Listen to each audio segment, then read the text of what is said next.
Chapter 266. 5 days after the fall of Calm Wind Pass, this grievous news spread throughout the human race. Half of the divine dragon empire had fallen, shocking the entire human race. Everyone was in a state of panic. All the emperors of the human race convened the conference of the kings again.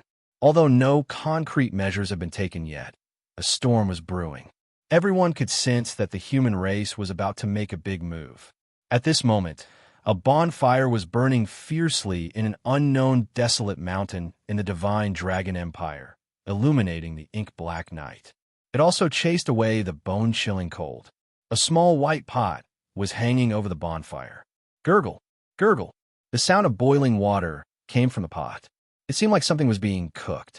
5 people sat around the bonfire, but none of them spoke.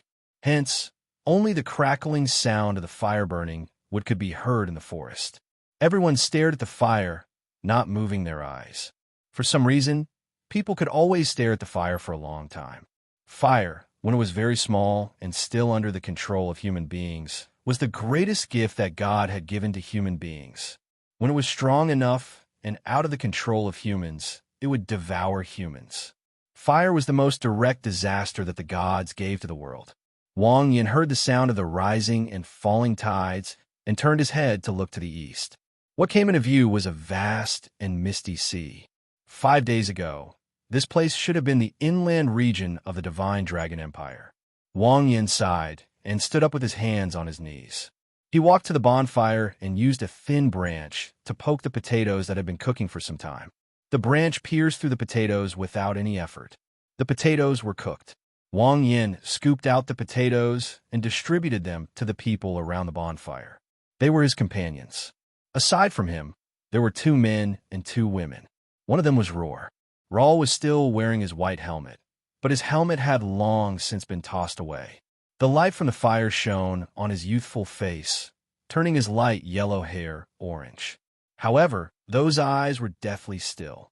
What was revealed from them was despair as dense as the dark night. Even if the firelight shone in, there was no light at all. Brother White Helmet, have some. Wang Yin brought a potato to Roar's side and handed it over. Roar did not react. Just have some. Wang Yin sat down beside Roar and patted his shoulder. You've done your best. In that situation, even a legend rank expert would have to run. You saw it too, didn't you? Yes, Roar had done his best.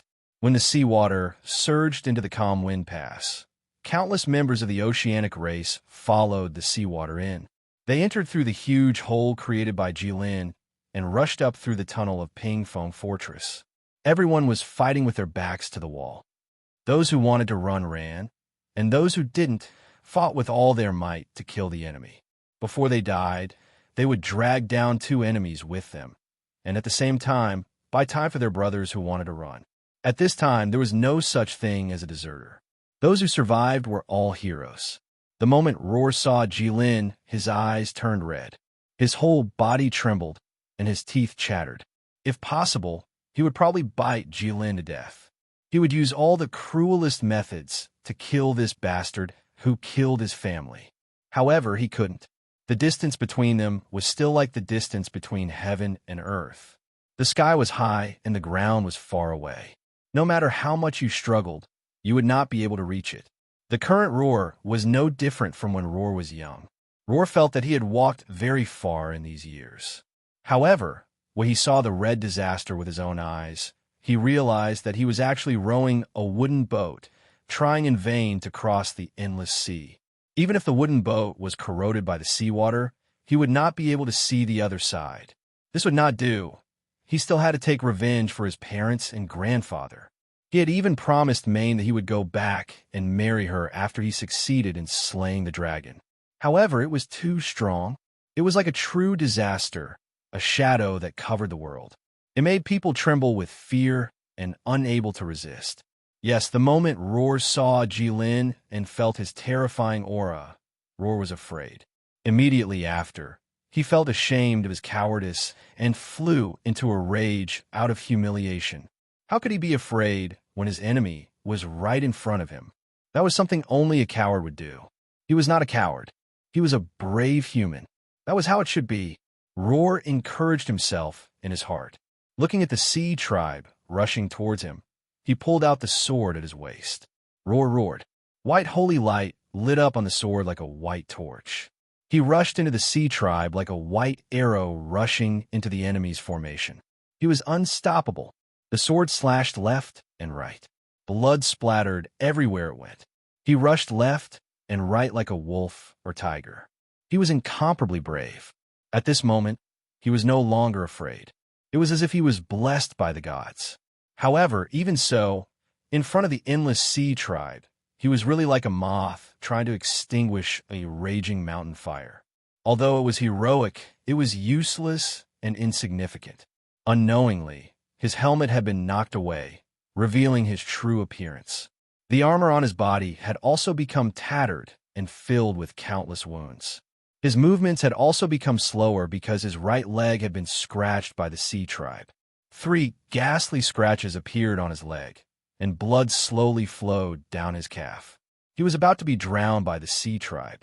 At this moment, Wang Yin brought his 3 companions and appeared behind Roar like divine soldiers descending from the heavens. He asked anxiously, "If you can leave now, will you leave?" Roar was stunned. How else could they leave?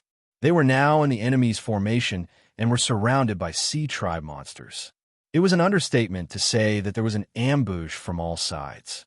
It should be said that there was no way out. Wang Yin pointed to the sky. Luo Air raised his head and saw a shadow looming over his head at some point. That was the golden spaceship of the Middle Empire, a total of 500 of them. They could take away everyone who was still alive. Roar scanned the battlefield and found that the commander of the Middle Empire had already disembarked from the ship. He brought a group of people dressed in white with swords in their hands.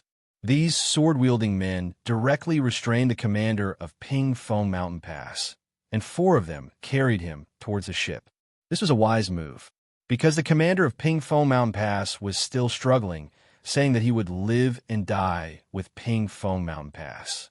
However, in the hands of these 4 people in white, no matter how hard he struggled, it was futile, even if he was a powerhouse of the 9th step.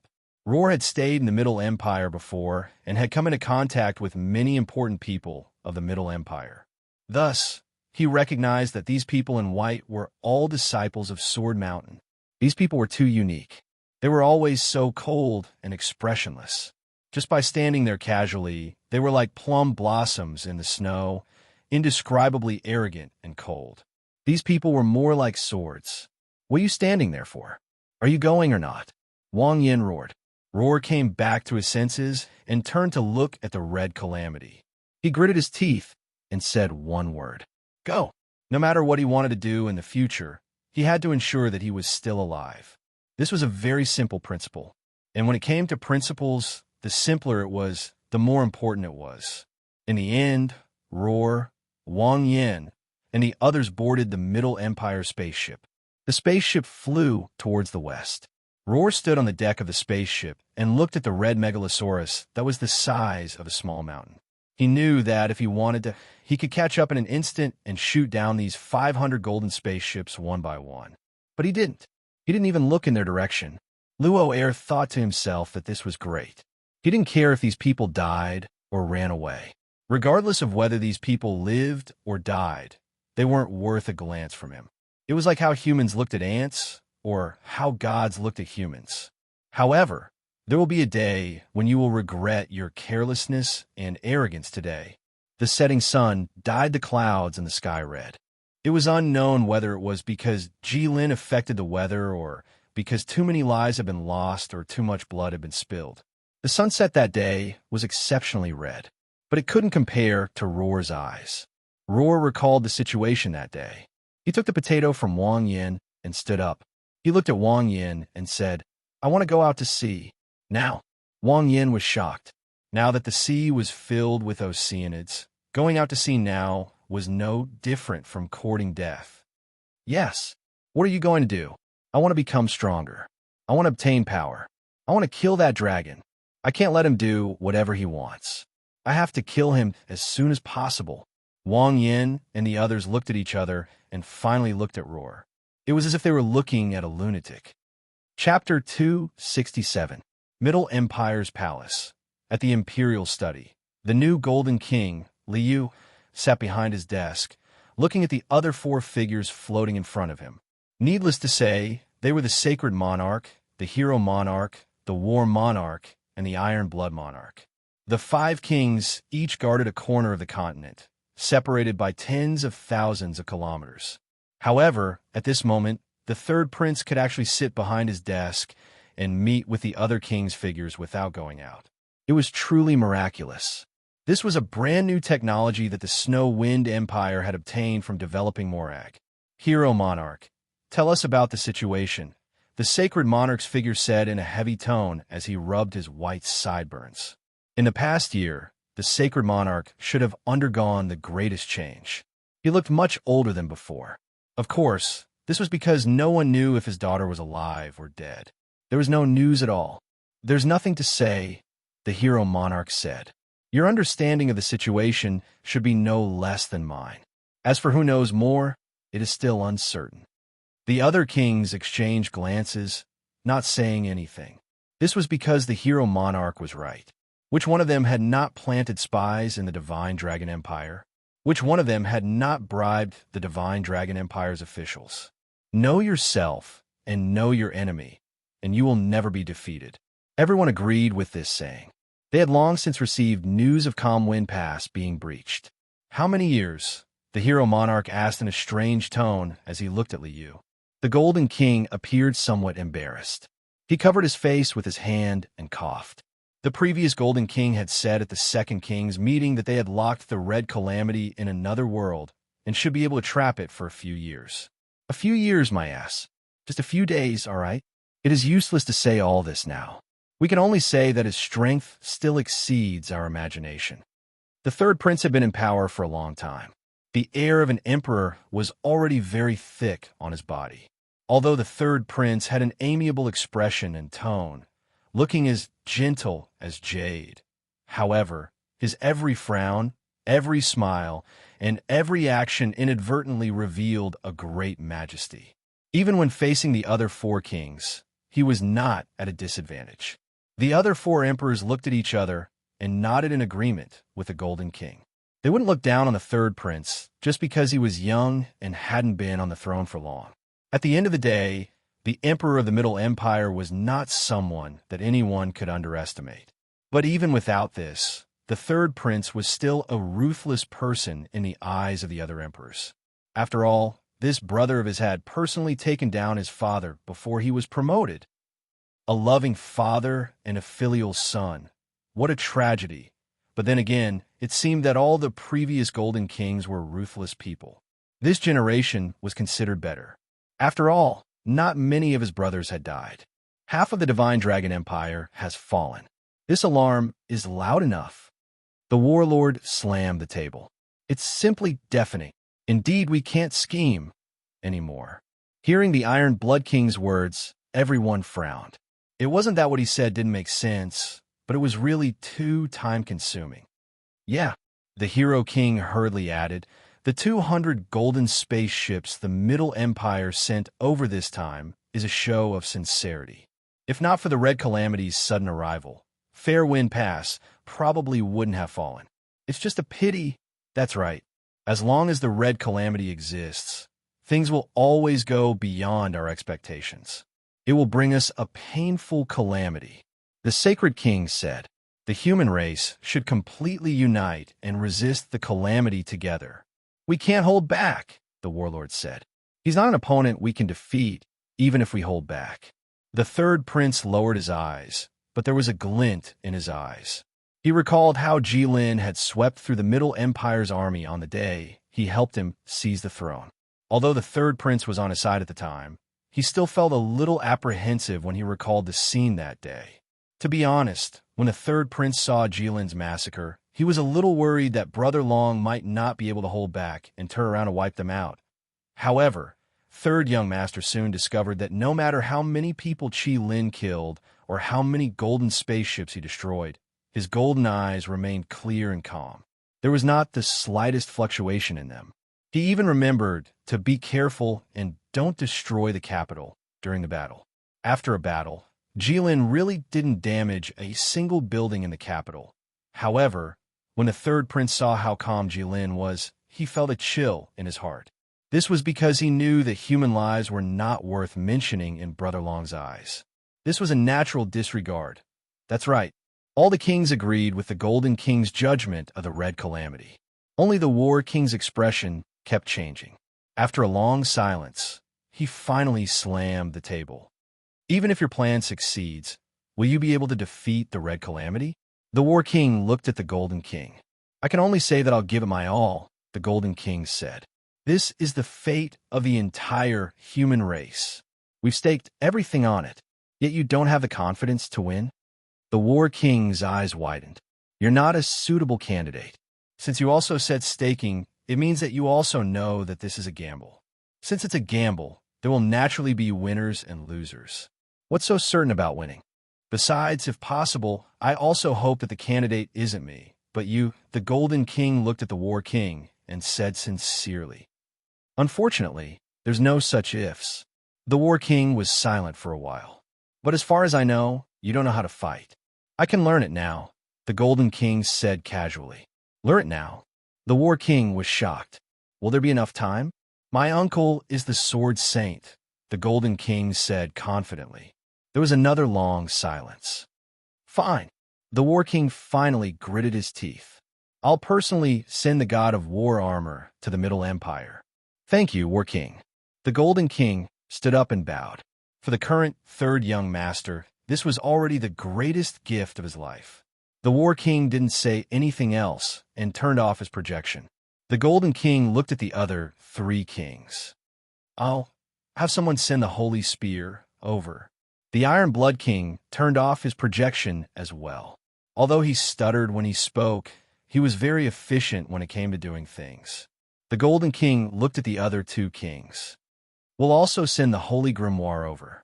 Beside the Sacred King's projection, a white-haired man squeezed into the projection. Your Holiness. The Golden King greeted him, then said, but as far as I know, the Holy Grimoire should be in the hands of the Holy Maiden. But the Holy Maiden, don't worry. The Pope waved his hand. It's not hers. Oh, the Golden King was stunned. He wondered if there was another Holy Grimoire. Thank you, Sacred King. Thank you, Your Holiness, the Golden King said solemnly. It's fine. There's no other way. The Pope waved his hand again, indicating that the Golden King didn't need to be so polite. But I want to ask you a question. The Golden King was stunned, but he still said, please ask. You said that this is a gamble. Then I want to ask you, are you good at gambling? The Pope asked. I've never gambled before. The Golden King said seriously, but the family teacher always loses every gamble. I guess I'm not much better. No way. The Pope shouted. Didn't you stay in the brothel for many years? They don't gamble. You don't. The Pope clearly wanted to say something, but the projection was turned off by the expressionless Sacred King. It was obvious that he had been holding it in for a long time. The Golden King breathed a sigh of relief and looked at the only remaining Hero King. I have nothing to say. Don't worry. It's all up to you. For some reason, the Hero King's words seemed to contain a strong sense of bachelorhood. The Golden King was stunned. Just as he was about to say something, the Hero King had already turned off the projection. All the projections disappeared, and the royal study returned to its usual state. The Golden King retracted his gaze. He looked at the three people beside him. Uncle, Sir, Prime Minister, everything is ready. We're just waiting for the east wind. The three of them looked at each other and saw a hint of excitement on each other's expressionless faces.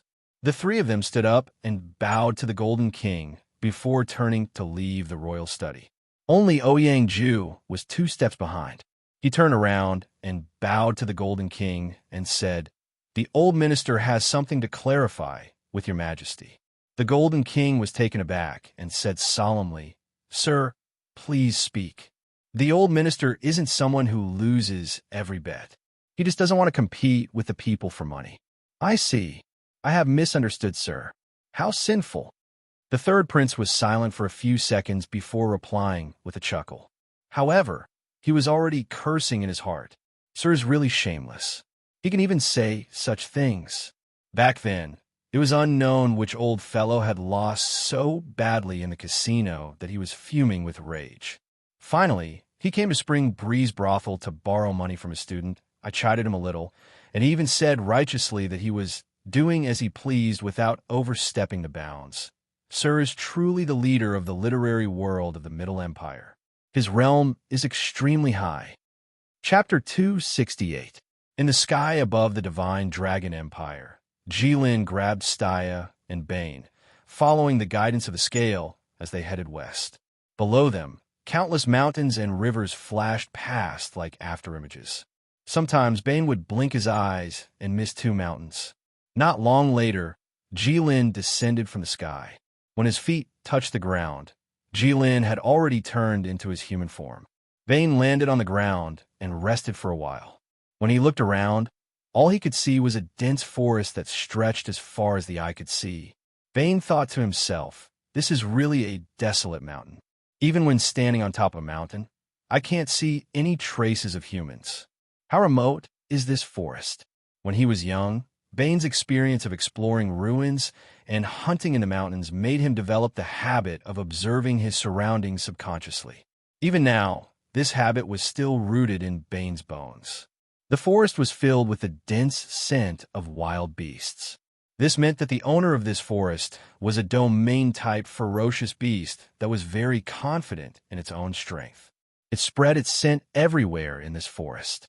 It announced to everyone that this place belonged to it. If they were not afraid of death, they could come in and give it a try. As for weak creatures like rabbits, they would only dig a hole and hide in it, completely covering their scent. Bane looked around again and made a rough judgment. To be able to occupy such a place in such a deep forest, it had to be at least a rank 7 demonic beast. Looking at the star lotus grass under Jilin's feet, Xiao Chun was almost certain that the owner of this forest should be a rank 8 demonic beast, the dark golden demonic bear. It was said that the dark golden demonic bear's fur was as tough as the armor made by the dwarves. Its sharp claws were indestructible, and it was extremely cruel. Any creature that entered its territory would have a hard time escaping unscathed. However, the dark golden demonic bear would not leave its territory easily because it had to guard the star lotus grass. It would wait for the moment it matured to obtain the possibility of becoming a rank 9 demonic beast. However, Bane and the others did not make any movements after being here for so long. He felt that it was either a coincidence that the owner was not at home. Either that, or they sensed Jilin's arrival and ran away in advance. Since the dark old demon bear had run away, this area should be very safe. Bane thought to himself and couldn't help but breathe a sigh of relief. Then, Bane looked at the two of them again and felt angry. While he was carefully observing his surroundings, these two were carefree, as if they were in their own home. Forget about Jilin. Why is Staya so arrogant now? Could it be that after dying once, he was no longer afraid of anything? Bane walked to Jilin's side and pushed him without warning. There was no movement. Jilin turned around and looked at him in surprise. "Move," Bane said grumpily. Jilin furrowed his brows. However, he still gave Bane face and took a step back. Bane squatted down and looked at the star lotus grass. It was withered for being stepped on. Bane felt his heart ache. He raised his head and looked at Jilin resentfully. He thought to himself, I've only heard that phoenixes don't land in places without treasures. Why are you, a dragon, joining in the fun? Bane picked the star lotus grass and carefully wrapped it in a cloth. He kept it close to his body before standing up. Since he saw it, it would be a waste not to take it. What is this? Jilin saw that Bane was so careful and asked curiously. Star lotus grass, Bane said. What is it for? Jilin asked. To cure illnesses and save people, Bane said. Jilin lost his interest in a moment. How did you know? Staya glanced at Bane. She had never seen this strange flower before. Bane was startled. He rolled his eyes and instantly made up a lie. After that, I got to know a friend. His wife had an urgent illness. It was very urgent. He found many doctors, but it was to no avail, until he met a godly doctor who claimed to be able to cure all illnesses. Jilin also glanced at Bane. He thought to himself, isn't this a standard liar?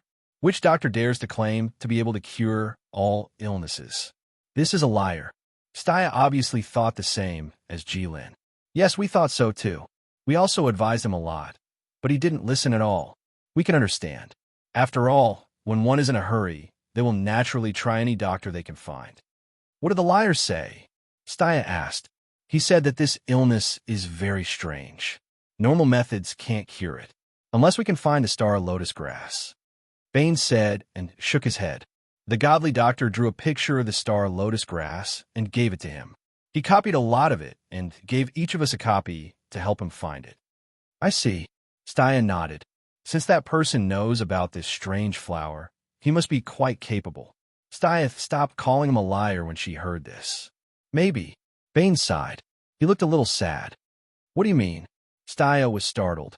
Could it be that that person's wife is dead? Yes. Bane nodded. Is the star lotus grass useless? Staya asked. That's not the case.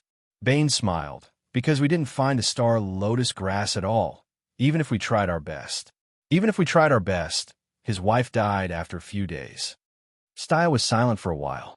She could feel that Bane was really sad. Why didn't you try the Church of Light? From what I know, the Church of Light has a church in the Divine Dragon Empire too.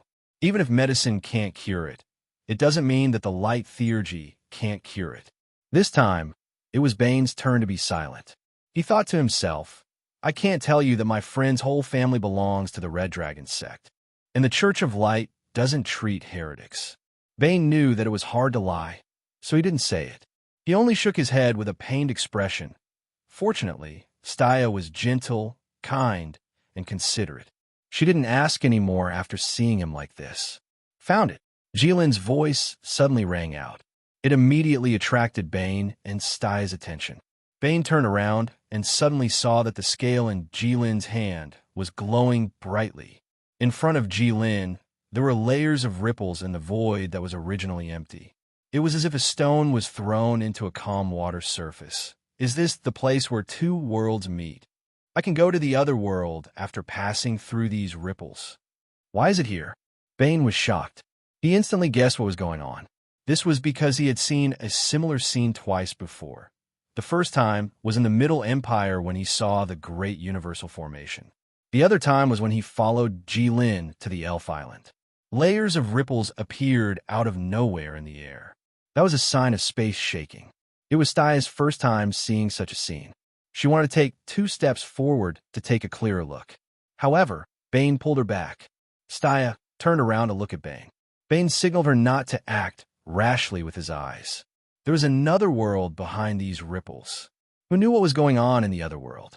Whether it was a bottomless abyss or lightning or fire, it wasn't worth making a fuss about. In such a situation, it was better to let Jilin explore. He was indestructible. Jilin glanced into the ripples. His golden eyes allowed him to see through these ripples. Jilin didn't hesitate. He took a step forward and disappeared behind the ripples. Bane and Staya looked at each other. A strange thought flashed through their minds. Bane thought to himself, the invincible person in this world is so reckless. He went in just like that. Staya looked at the ripples and thought, can this thing be closed now? Chapter 269. The ripples in the air were still moving strangely. Staya and Bane were still in shock. You've seen this thing before? Staya asked. She remembered that Bane had pulled her. Obviously, Bane knew what it was and was very afraid of it. I don't know what it is exactly, but I know that there should be another world behind it. Bane swallowed and said bitterly, can this thing be closed? Staya asked directly. Bane was shocked. He suddenly turned his head to look at Staya. Sister, you still haven't given up? I can hear it. Jilin's voice sounded. It was unknown when he had returned from the ripples. He looked calm as if he had just gone to visit a relative. But he didn't know if his relative had a door or not. Jilin waved at Bane. Bane was startled once more. He was bewildered as he confirmed it over and over again. Only then did he understand that Jilin was calling him. What's wrong? Bane jogged to Jilin's side. There's a door inside, Jilin said. Oh, there's a door here? Bane said. I can't open it, Jilin said. You could try. Big bro. Even though I'm a thief, I can't open any lock. If you can't open it, how can I open it? Why don't we just leave? Bane was on the verge of tears. Shut up. Jilin ignored him and grabbed Bane's collar. Bane screamed exaggeratedly and pushed Bane inside. Do you want to come? Jilin looked at Staya. No need, Staya said. You don't have to waste your energy. You can't keep me here. Jilin saw through Staya's thoughts. As the saintess of a light, Staya's heart was bright and pure, and she was an upright person. Compared to Aisha, she was too easy to see through.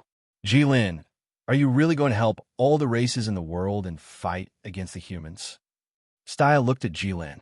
I'm just taking back what belongs to them, Jilin said. You will start a war that will involve the entire world. Staya yelled. That will cause a great loss of life, and the world will be flooded with blood. For fairness and justice, light and freedom, sacrifices are inevitable. Jilin shrugged and smiled. Staya was stunned. She did not expect that Jilin, an evil dragon who had killed countless people, would talk about light and freedom. With her, the scent of light, cough, cough, cough. Staya suddenly started coughing violently. Ever since she got the sacred book of light, she had become immune to all diseases. Her coughing was not because she was unwell, it was because she was angry. Because she was the one who had taught Jilin those words. Staya coughed for a while and took 2 deep breaths, forcing herself to calm down. Isn't it good to live like this? All the races can live in peace. Everyone can live together.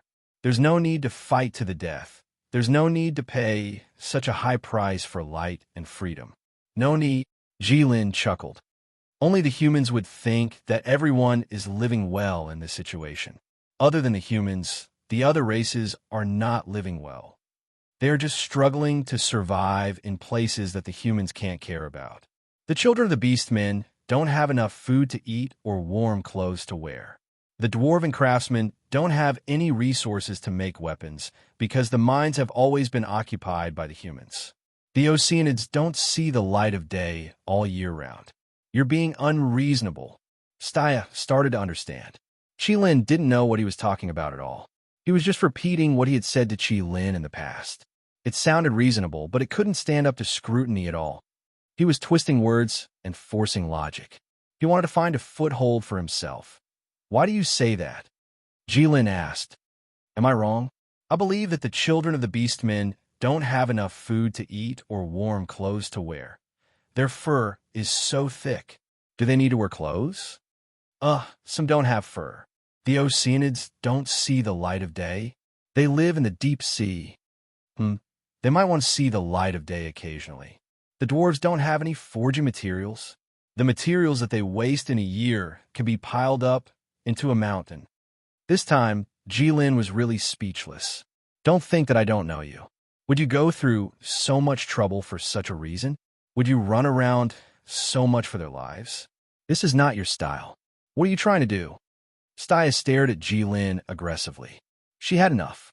The fall of Pinkfoam Pass and the displacement of countless humans was a huge blow to her. She wanted to make things clear with Jilin. She wanted to know what Jilin was thinking. She could not let Jilin continue like this. Since she could not win, she had to communicate. If she wanted to solve the problem, she had to know what the problem was. Jilin frowned and looked at Staya for a while. I don't have to tell you. Steve was stunned. Only then did he realize how difficult it was for a human to communicate with a dragon. She had experienced this many times. She should be familiar with it. But for some reason, she suddenly forgot. All right, if you don't want to tell me, then let's negotiate. Let me rephrase. Staya gritted her teeth. What's your purpose? You want to start this war because you want to get something or change something. Negotiate? Jilin raised his eyebrows. I remember that I caught you. What right do you have to negotiate with me? I represent the entire human race now. Staya said. What right do you have? Jilin did not believe her. You don't have to care about that, Staya said. Can you represent your red force? Can you guarantee that all the red forces will listen to you? Of course I can. Jilin smiled scornfully. Are you sure? Of course. I'm the Beast King and the god of the Ocean Tribe. The entire dwarf tribe is making divine weapons for me. Without me, they can't make it. Needless to say, the lives in the Red Dragon Palace. All right, then let's begin. You are the leader of the Red Camp. I am the representative of the human race. Tell me what you want." Jilin was amused. He felt that this was very interesting. Moreover, he believed that even if Staya could not represent the human race, she could still convey his message to them. "All right, listen carefully. We want half of the human race's territory." This was the first time Jilin told Staya his purpose. "What did you say?" Staya was shocked. Jilin waved his hand. A red map made entirely of fire elements appeared between him and Staya. That was the map of the continent. The humans had never drawn such a clear map of the continent. That was because no one could overlook the entire continent as quickly as Jilin. Moreover, he had a photographic memory. Therefore, Staya had never seen it before. However, based on her familiarity with the Saimai Empire, she could vaguely guess what it was. Then, a thick red line began to extend from the endless ocean to the west like an advancing snake. The red line began to advance along the border between the Divine Dragon Empire and the Snow Wind Empire until it reached the Middle Empire. Then, it went around the Middle Empire and continued to advance along the border of the Nanshin Empire until it reached the Saimai Empire. Under Staya's gaze, the red line passed through the Saimai Empire and divided the Saimai Empire into two. Finally, it reached an empty space. Staya knew that it was the Gerda volcano and the Red Dragon Palace. This line drew across the entire continent and really divided the world into two. The top of this line belongs to you. The bottom belongs to us. Jilin looked at Staya and said seriously. However, the entire human race seemed to be reflected in his golden eyes. His tone was so casual, but it revealed an unparalleled determination. He had a panoramic view of the world. If he said he wanted half, he wanted half. He was like a god in heaven. He was like the most brutal tyrant in hell. Chapter 270. Staya stared at Jilin blankly. At this moment, even if she had a strong mind, she was still shocked by the absurdity of the situation. Staya felt that Jilin was not talking about something as important as the world. Instead, it was a small matter like sharing food and fruits between friends. It was just a casual conversation. The two of them looked at a biscuit. One of them drew a line on the biscuit, turned around, and said to the other in a casual tone, "This side is yours, that side is mine." This was the image that popped up in Staya's mind. This was also the image that she had imagined in her mind after reading many books. Because no one had ever shared these things with her before. She was the princess of a Saimai Empire after all. She didn't know that people usually didn't share things like this. Although she was well educated and knew that there was a virtue called sharing, Staya didn't have the chance to practice it. But now, someone had finally appeared and wanted to share something with her. But when he opened his mouth, he wanted half the world. A dragon was a dragon. What a big appetite, Staya thought. Staya believed that she could represent the human race to negotiate with Jilin. This was not arrogance. Staya was not that kind of person. This was just a rational judgment. Because only she could communicate with Jilin and was also a top noble of the human race. Staya believed that if the human race really wanted to negotiate with Jilin, then that person would definitely be her. Since she had already recognized the situation, she should move forward bravely. For the benefit of the human race, no one could avoid it. So Staya took the initiative to take this responsibility.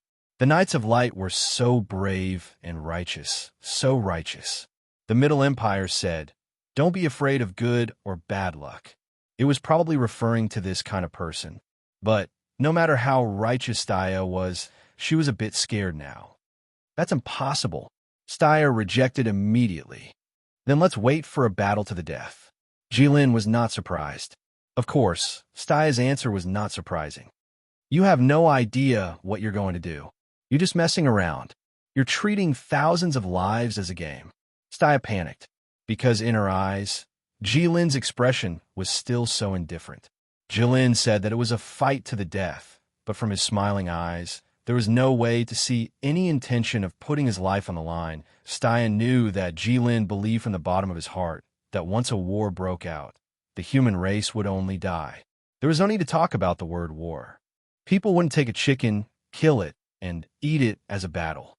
As for Jilin, It was far easier for him to kill a person or a group of people than it was for a person to kill a chicken. The reason why he said that was because he thought it was cool to say that. In countless human stories, the protagonist had said the same thing. Jilin shrugged and did not comment. This condition is impossible, Staya said. Change it. Jilin frowned and thought for a while. He looked at Staya and then at the map. He felt like he understood something. Okay, then for your sake, we don't want half of the Saimai Empire. We only want Nanshin and the Divine Dragon Empire. Staya held her breath. Then, she took a few deep breaths.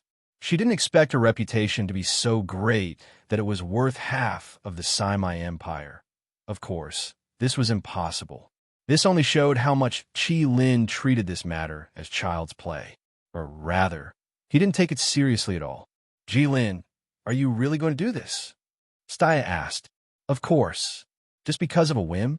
No, it's for fairness and justice, light and freedom. I don't believe it.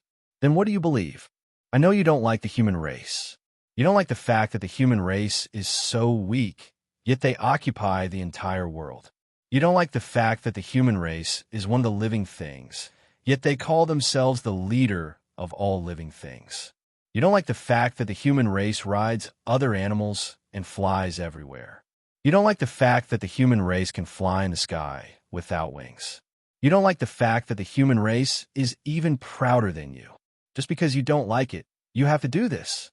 You want to teach the human race a lesson, but there are too many of them. You feel that it's too troublesome to do it yourself. So, you roped in those helpers. No, to you, they're tools. You united them and armed them. In the end, you only need to give an order, and you can lie on a mountain of treasures in your Red Dragon Palace and watch the flames of war engulf the entire world with interest. Blood will dye the entire sky red. The human race can no longer be proud because we will all live under the shadow of red. That red is blood, fire, and you. Jilin looked at Staya and silently licked his sharp teeth. Why aren't you saying anything? Because I have nothing to say. Aside from satisfying your own selfish desires, there's no other meaning to it. Stop it. No, it is meaningful. What is it? Did I tell you that my father told me a story? Jilin looked at Staya. Which one? The one about the brave. Which brave? All the brave. What do you mean? Do you know why I captured you? How would I know? In all the stories, the brave became strong to save the princess. They went through countless hardships and finally became the strongest person in the world. They defeated the evil dragon and saved the princess. I really want to meet the human who can defeat the dragon race. Maybe it's just as you said, that I will become a shadow and cover the world. But if the world is really covered with a layer of red shadow, then, according to the normal story, there will be a holy sword. In the end, there will be a holy sword wrapped in endless holy light that illuminates the world and dispels the shadows. Staya didn't know what to say. Jilin looked at the speechless Staya and suddenly laughed. What's so funny? Nothing. Think about it. Do you want to promise me? The two empires, no, the Divine Dragon Empire is already ours. You just need to give us the Nanshin Empire. Do you really think you will definitely win? I think there is no doubt about this. Staya looked at Jilin with complicated feelings. You even know the idiom no doubt. You taught me well.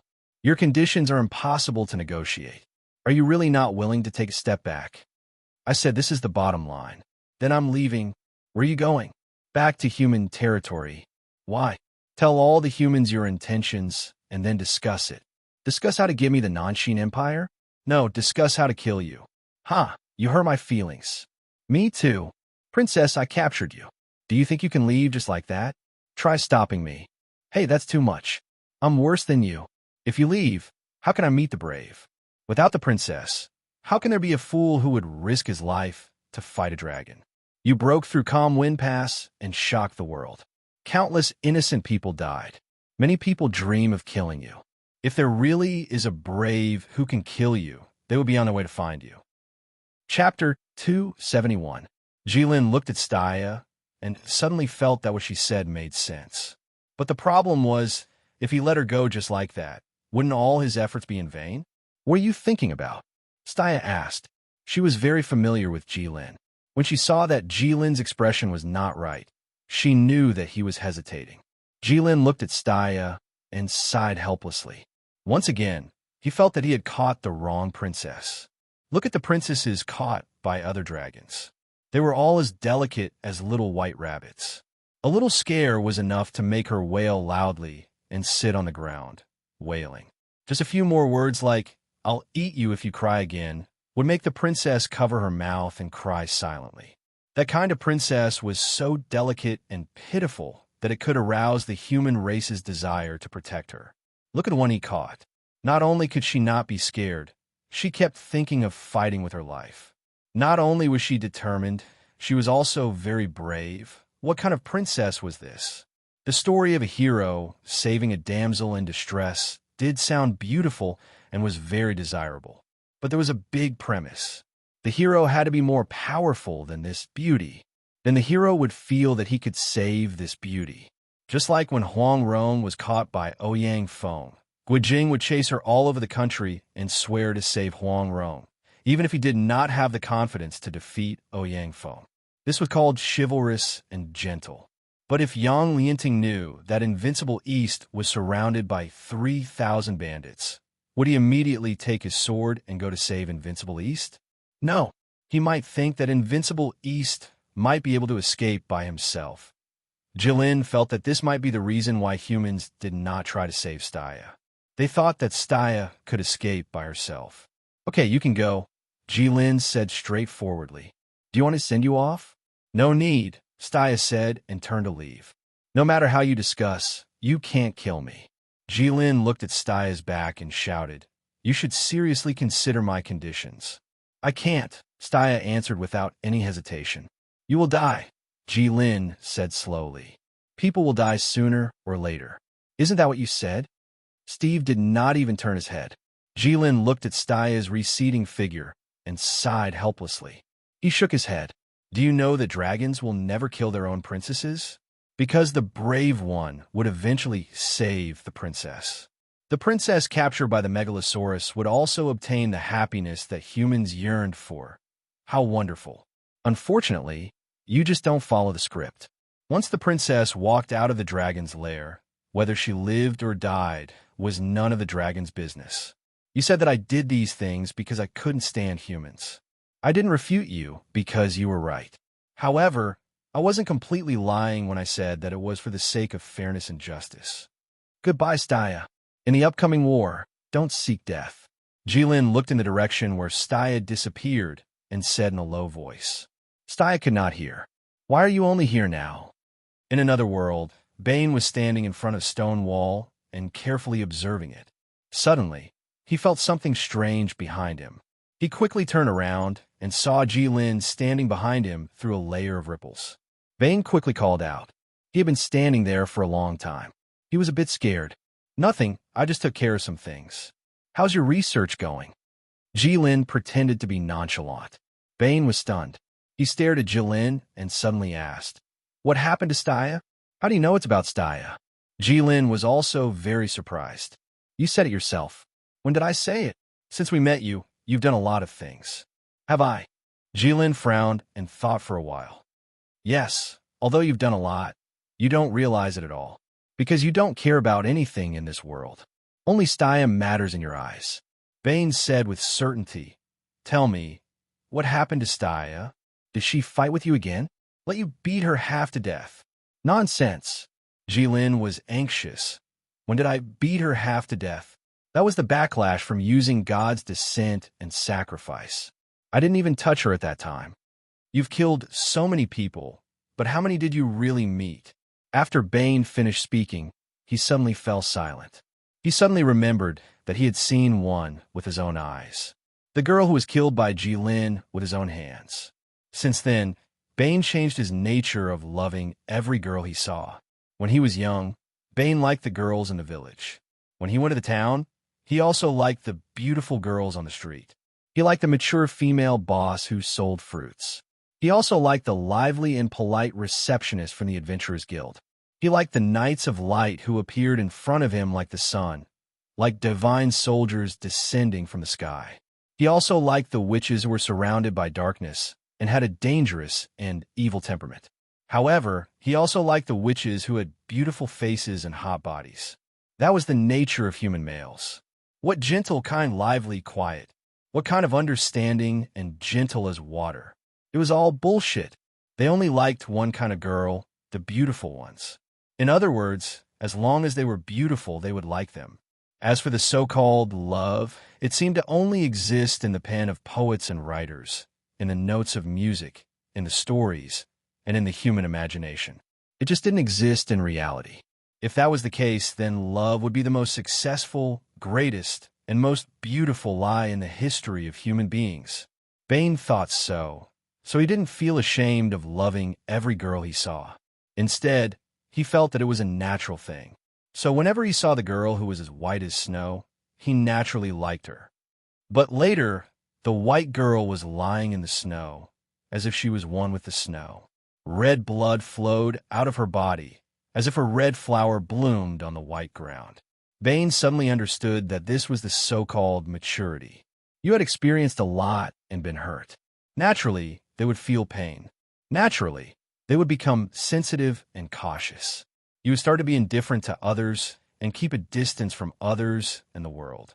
You wouldn't easily give your heart because you were afraid that if you gave it, you wouldn't be able to get it back. It was like a piece of your heart was cut out. It didn't hurt, but it was empty. Occasionally, when you touched this empty space, just like Bane now, you would be in a trance for a moment. His thoughts flew faster than Jilin's. But on the surface, he was just in a daze. Hey, Jilin pushed Bane. What's wrong with you? Why did you become stupid after going to the Elven Island? Huh. Bane came back to his senses and blinked his eyes. The first person he saw was naturally Jilin. An evil fire surged in his heart. Nothing, you're the stupid one. Bane pushed Jilin's hand away in annoyance. Where were we? All right, what happened to Staya? She left. Left? Where did she go? She went home. Went home. You let her go just like that? Didn't you catch her? Even Bane felt that it didn't make sense. I couldn't stop her, Jilin said, looking at her. It didn't let her go. She might do something else. Bane froze and looked at Jilin. After a long silence, he slowly said, Understood. Chapter 272. Bane looked at Jilin and said that he understood. Jilin did not know what he understood, but it was good that he understood. Come, take a look at this door. Can it be opened? Jilin looked behind Bane. Bane was startled. He turned around and looked at Jilin several times. Then, he turned around and looked at Jilin in confusion. Where is the door? Isn't this it?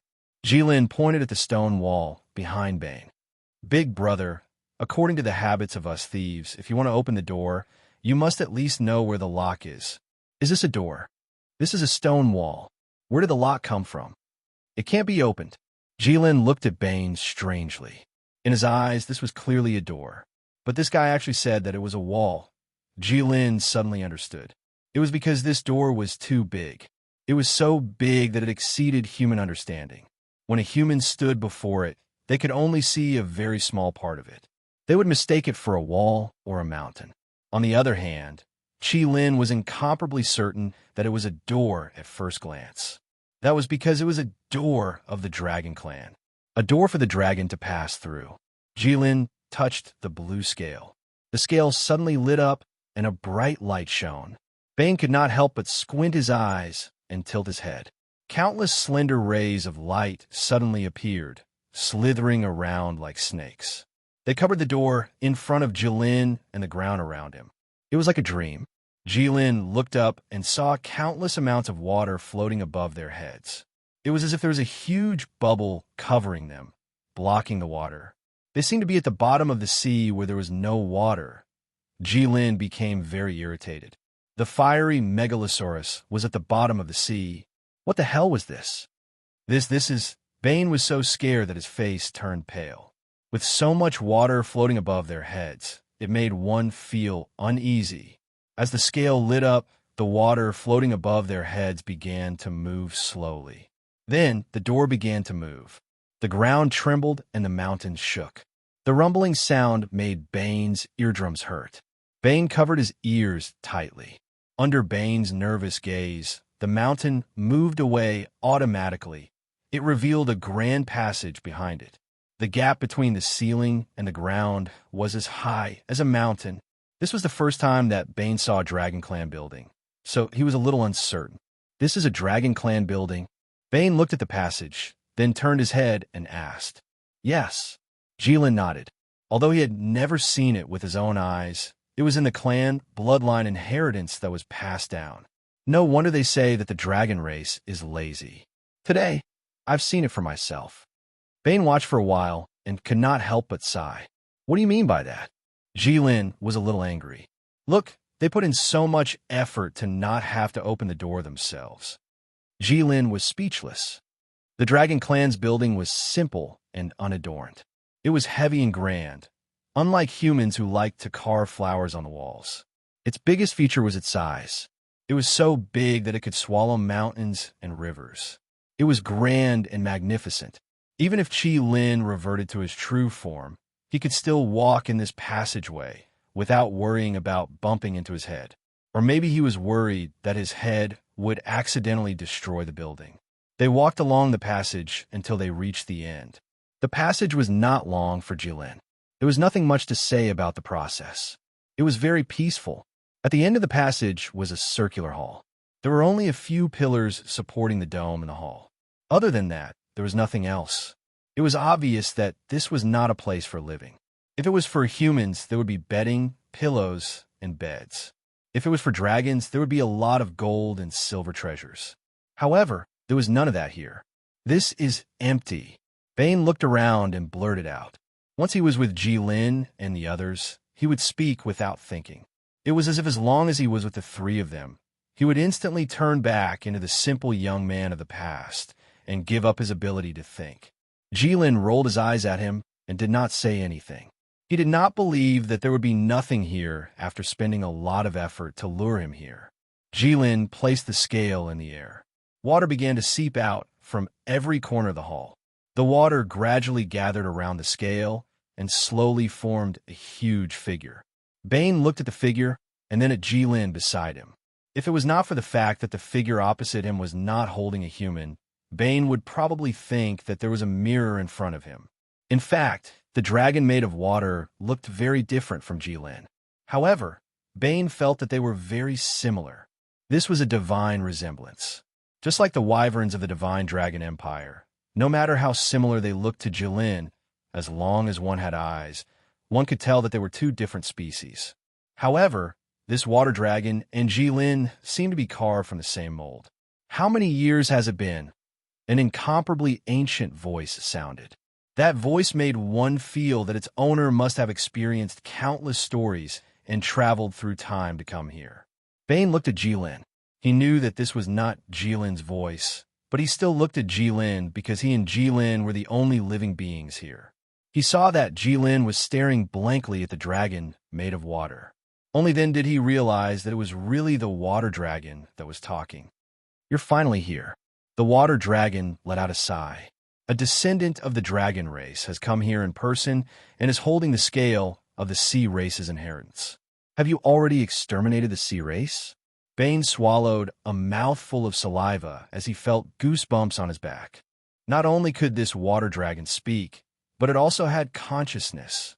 Could it be that there really was a dragon like Jilin that was quietly living here? Bane complained in his heart, thinking that he really shouldn't have come this time. Just Jilin's red disaster alone had caused the 5 great empires of the human race to be exhausted and half dead. This was actually nothing to Bane. The fate of the 5 great empires had nothing to do with a human traitor like him. However, the key was that the holy maiden Staya was truly half dead. If another blue calamity were to appear, the human race might as well jump into the endless ocean en masse. Jilin looked at the huge water dragon in front of him and remained silent. His golden dragon eyes had never been so dim before. That feeling seemed to be mourning and sorrowful. This was the first time Bane had seen Jilin with such an expression. He was so shocked that he couldn't speak. He thought to himself, so you can feel sorrowful too? You can also mourn the loss of life? Since that's the case, why can't you experience the sorrow of the human race? Jilin had no way of knowing what Bane was thinking. However, even if he knew, he would probably just laugh and not take it to heart. Thus, Jilin just stared at the dragon-shaped water dragon and slowly said, "Are you dead?" Jilin's voice was calm, but it made Bane feel as if he had fallen into an ice cellar, because that voice contained endless grief and anger, as well as a fury that wanted to burn the world. It was as if the king of the gods had personally witnessed the twilight of the gods, the destruction of the god realm, and the fall of the gods. He had the power to control the world, but he couldn't change anything. Thus, he could only madly destroy everything in front of his eyes, with his invincible might. Chapter 273. Yes, I'm already dead, the huge water dragon said slowly. Jilin narrowed his eyes, and the golden light in his eyes became stronger. He was no longer sad, but very angry. The temperature in the space slowly rose. Bane shivered. He didn't want to imagine what Jilin would do next. He had heard Jilin talk about the rules of the Dragon Clan. Although Jilin said there were many, there were only 2 rules. The first rule was that the Dragon Clan forbade killing each other. The second rule was that if a dragon bled, he must pay with his life. The first rule was easy to understand, but the second rule was important. If a dragon was injured, he must pay with his life. No matter who was right or wrong, it was very unreasonable. But the Dragon Clan implemented this rule very well. When Jilin was in the Snowfire Plains, Sword Saint cut off one of his arms due to carelessness. Although it wasn't Jilin's real body, and his arm grew back in an instant, Jilin immediately went crazy and wanted to kill all the humans on the spot. If Aisha didn't help, it would have been a disaster. But this water dragon in front of him, he was really dead. If the Dragon Clan needed a human life to pay for the loss of blood, then what about the death of the Dragon Clan? Bane didn't want to think about it, but things always went against one's wishes. Often, the more you don't want to do something, the more you have to do it. Who is it? Who killed you? Jilin asked, his voice like thunder. The hall trembled slightly. The dust in the cracks of the building had accumulated for countless years. At this moment, with a slight vibration, the dust slowly fell like snow. In an instant, it filled the entire hall. Bane looked at Jilin and thought, see, he asked, he wants revenge. This time, the entire continent will be ignited by Jilin's anger. The dragons don't even know that I'm dead. The water dragon seemed a little surprised. Ah, that's true. As the king of the water dragons, I'm willing to die in this world. It's only natural that they look down on me and don't want to understand me. Willing? Jilin's eyes narrowed. What do you mean? The water dragon didn't say anything. He just looked at Jilin. What's wrong? Jilin wondered. Why don't you know anything? The water dragon said. Jilin was instantly angry. He wanted to do something, but seeing that the other party was already dead and was also a senior of the Dragon Clan, he held himself back and did not do anything. Jilin, for the first time, it was clear how difficult it was to control himself. Why did you come here if you don't know anything? I don't know either. Jilin gritted his teeth. He didn't want to avenge this senior anymore. He had only followed the guidance of the scale to this place. He didn't expect that he would be looked down upon by others. Then how did you get this scale? The Sea Clan gave it to me. The Sea Clan gave it to you? The water dragon didn't seem to believe it. Are you sure you didn't kill the entire Sea Clan to get this scale? Why would I kill them? They didn't offend me. They were very polite to me and even gave me things. Jilin said, and aren't they all lives that you created? Even if they offended me, I couldn't kill them all because of you. The water dragon's head tilted obviously. Even Bane could feel that the way he looked at Jilin was very strange. That kind of look, if described in human language, would be the feeling of seeing the sun rise from the west. Are all dragons as strange as you? The water dragon was silent for a long time. Then he slowly said, Strange? Jilin was stunned. Ever since he was born in this world, besides his parents, he hadn't seen any other dragons. This one in front of him should be the first. So he didn't know what this strange standard was. How am I strange? Jilin asked very humbly. You don't look like a dragon. In comparison, you seem more like a human. The water dragon was very hesitant. In truth, he was considering whether his words were accurate. Jilin was stunned. Then, he was really annoyed, saying that he looked like a human. Wasn't that insulting a dragon? Why do you say that? Jilin asked in a deep voice. The water dragon still looked at Jilin as if he was looking at a freak. He said faintly, "The dragon clan has always thought highly of themselves. But this is not an unfounded conceit. Putting aside our absolute power, our brains are countless times stronger than other races. Take humans, for example. Human knowledge, habits, and culture are extremely low level in the eyes of the dragon clan. The dragon clan can easily learn everything about humans, but they don't care about it. But you're different. You know how to speak like humans. You even know how to use idioms. What did you say just now? That's right, kill them all. That's a good word. As a member of the dragon clan, you actually know how to learn human culture. Don't you think that's strange?" Jilin blinked, feeling somewhat at a loss for words. He could only clear his throat and say, "The princess that I captured taught me. Even this method of hiding awkwardness is very similar to humans." The water dragon looked at Jilin and said ruefully, clicking his tongue in wonder. Bane also looked at Jilin speechlessly. He thought to himself, "You're a fire dragon. Why are you clearing your throat? Do you have phlegm in your throat?"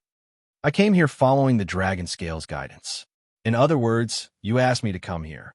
If you have something to say, just say it," Jilin said bluntly. He even wanted to leave. "What a strange junior." The water dragon shook its head. "Your appearance completely exceeded my expectations. Based on my estimations, if a Dragon Clan Junior came here, he would definitely kill off the sea race before destroying the Divine Dragon Empire. Then, he would come here with the dragon scale and interrogate me. The reason I left behind this divine soul was to persuade a junior. However, since he did not do any of that, I have nothing to say." "Why?" Jilin frowned. "Why do you think that I would definitely kill off the sea race and destroy the Divine Dragon Empire? This is also the second reason why I find you strange. You know about the existence of the sea race, but you remain indifferent. The sea race and the Divine Dragon Empire's flying dragons are my creations. To be honest, I am somewhat proud of them." The water dragon's voice suddenly turned gloomy. "However, to the dragon race, that is a stain on my record, a common humiliation for the dragon race. The incomparably noble and pure dragon race personally created those filthy creatures and even allowed them to have a connection with the dragon race. I can imagine that this matter would incur the rage of the entire dragon race. Even the Black Dragon King would look askance at this and send a dragon to destroy everything I created in this world. The Black Dragon King might even view me as a sinner of the dragon race, carving my name into the dragon race's bloodline inheritance and passing it down for generations. I would be spurned by the entire dragon race for eternity." Jilin lowered his huge head slightly. He thought to himself, "Senior, you're overthinking. The dragon race's bloodline inheritance does not mention this at all. No dragon even knows what you did. I just happened to be here. I did not come for you at all." Chapter 274. The water dragon was stunned when he saw Jilin's reaction. He vaguely guessed something. Could it be that the dragon race doesn't know about me? The water dragon muttered to himself. That's not right. Even if an ordinary dragon died outside, the dragon race would definitely investigate to the end. They wouldn't rest until they were dead. No matter what, I was the water dragon king back then. The dragon race couldn't have done nothing. When Jilin heard the water dragon's words, he felt as if a light flashed through his mind. He suddenly understood many things. "No, Senior, the dragon race should be involved in your matter." Jilin suddenly looked up. The water dragon was stunned. A few hundred years ago, two dragon kings of the dragon race came to this world together. They were the Golden Dragon King and the Fire Dragon King, Jilin said. Jilin was very excited. After so many years, he finally touched the edge of his parents. Jilin often wondered why this world was so weak. He was invincible the moment he was born. The highest combat strength of humans was only at the legend rank. They had to sacrifice a lot to temporarily reach the level of god descent. Even so, it was only the combat strength of one of his clones. However, how could such a world allow his parents, the two dragon kings of the dragon race, powerful creatures who could fight against the god race's chief god, to descend here together. Then they stayed for hundreds of years. During that time, he was even born. Now Jilin understood. It was all because of this senior in front of him. His parents had come for him. The Water Dragon King of the dragon race died here for no reason. Of course, the dragon race would come to investigate. If a dragon king got into trouble here, at least 2 dragon kings would be sent here. Huang and Jin. The water dragon looked at Jilin. His voice trembled. His body, made of water, started to fluctuate. The 2 of them actually came together? That's right. This is the normal mode of action of the dragon race. 2 dragon kings should come after my death. No. If Huang came, how could the sea race and the divine dragon empire survive until now? Why are you the one who brought the scale here? Why didn't the 2 of them come? What evidence do you have? Can you prove that Huang and Jin were here? Dragons don't lie to their own kind, Jilin said straightforwardly. Bane, who had been standing to the side, did not dare say anything. At this moment, he could not help but roll his eyes at Jilin. He thought to himself, this fellow has changed a lot. In the beginning, he would always say something like, dragons never lie. In the end, it became generally do not lie. Now, it was not lying to one's own kind. Jilin, your moral bottom line is plummeting. If you were a normal dragon, you wouldn't lie. But you? I don't believe you. The water dragon looked at Jilin and shook his head. He didn't believe Jilin. Perhaps he felt that his own kind had been corrupted by humans and was no longer worthy of the dragon's trust. I am the proof, Jilin said helplessly. I'm the son of the Golden Dragon King and the Fire Dragon King. I was born in this world. As if struck by lightning, the water dragon glared at Jilin. He was verifying Jilin's words. Bane also looked at Jilin. He couldn't help but ask aloud, your father's name is Huang? Jilin glanced at him from the corner of his eyes. What's wrong? Bane was a little dumbfounded. I've never heard you say. The 3rd prince once said that the son should not reveal his father's surname. The Dragon Clan also has this rule. Bane frowned and pondered. When we were in the Snowfire Plains, I remember you said what your Dragon Clan's name was. I.K.A. Gould. Jilin said it for him. What? Your father's name is Huang? Your name is I.K.A. Gould. Bane looked shocked and asked again.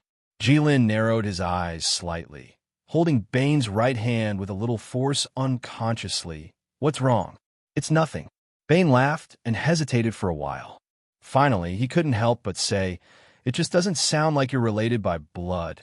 Jilin was stunned, and then the corners of his mouth rose slightly, revealing his sharp dragon teeth. Small flames jumped out from between his teeth.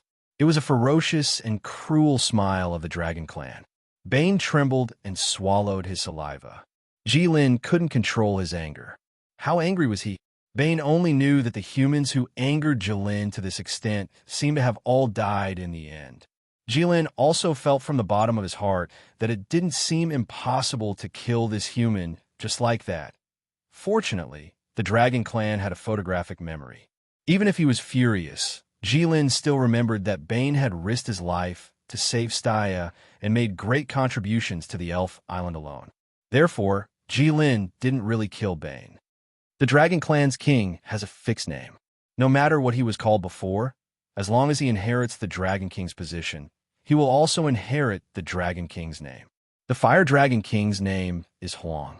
If I inherit the Fire Dragon King's position in the future, I will also change my name to Huang. Bane clearly felt the change in the strength of Jilin's hand. He was so scared that he broke out in cold sweat and nodded. He thought to himself, you can call me whatever you want, just don't kill me. I have to be careful with my mouth in the future. It's true. The water dragon stared at Jilin for a while and finally confirmed that Jilin was telling the truth. The bloodlines of the Fire Dragon King and the Golden Dragon King, the 2 supreme bloodlines, blended together harmoniously in Jilin's body. Considering how difficult it was for the Dragon Clan to reproduce, this dragon in front of him was undoubtedly the son of Jin and Huang. After death, there's only a trace of soul left. His eyesight is indeed not very good. I actually didn't see it just now. Nephew, don't blame me. But it's also true. The proportion of the Golden Dragon bloodline in your body is really small. You can't blame Uncle for not seeing it for a moment. It's really strange. Logically speaking, Jean and Huang are not the slightest bit worse. And the Golden Dragon bloodline is even above the Fire Dragon bloodline. Why is it like this? Is the paternal inheritance really so powerful? The Water Dragon looked at Jilin, and his attitude suddenly became much more amiable. He even struggled to control the water flow and put on a smiling face. In an instant, the way they addressed each other was worlds apart. Nephew, uncle, the corners of Jilin's eyes twitched wildly. He didn't know what to say. It was difficult for the dragon clan to reproduce. There were only a few hundred real dragons. Strictly speaking, they were all relatives and came from the same lineage. But the problem was that the dragon clan didn't care about this. How did you become my uncle? Now you can finally believe me, right? Jilin decided to let this problem go for now. He came here from thousands of miles away. No matter what, he couldn't come here for nothing. He didn't want to say anything to himself. But facing this fellow dragon clan member whom he met for the first time, Jilin really had countless things to ask him. For example, how did he die? For example, how did he return to Dragon Island? Chapter 275. Jilin looked at the Water Dragon King and had a plan in his mind.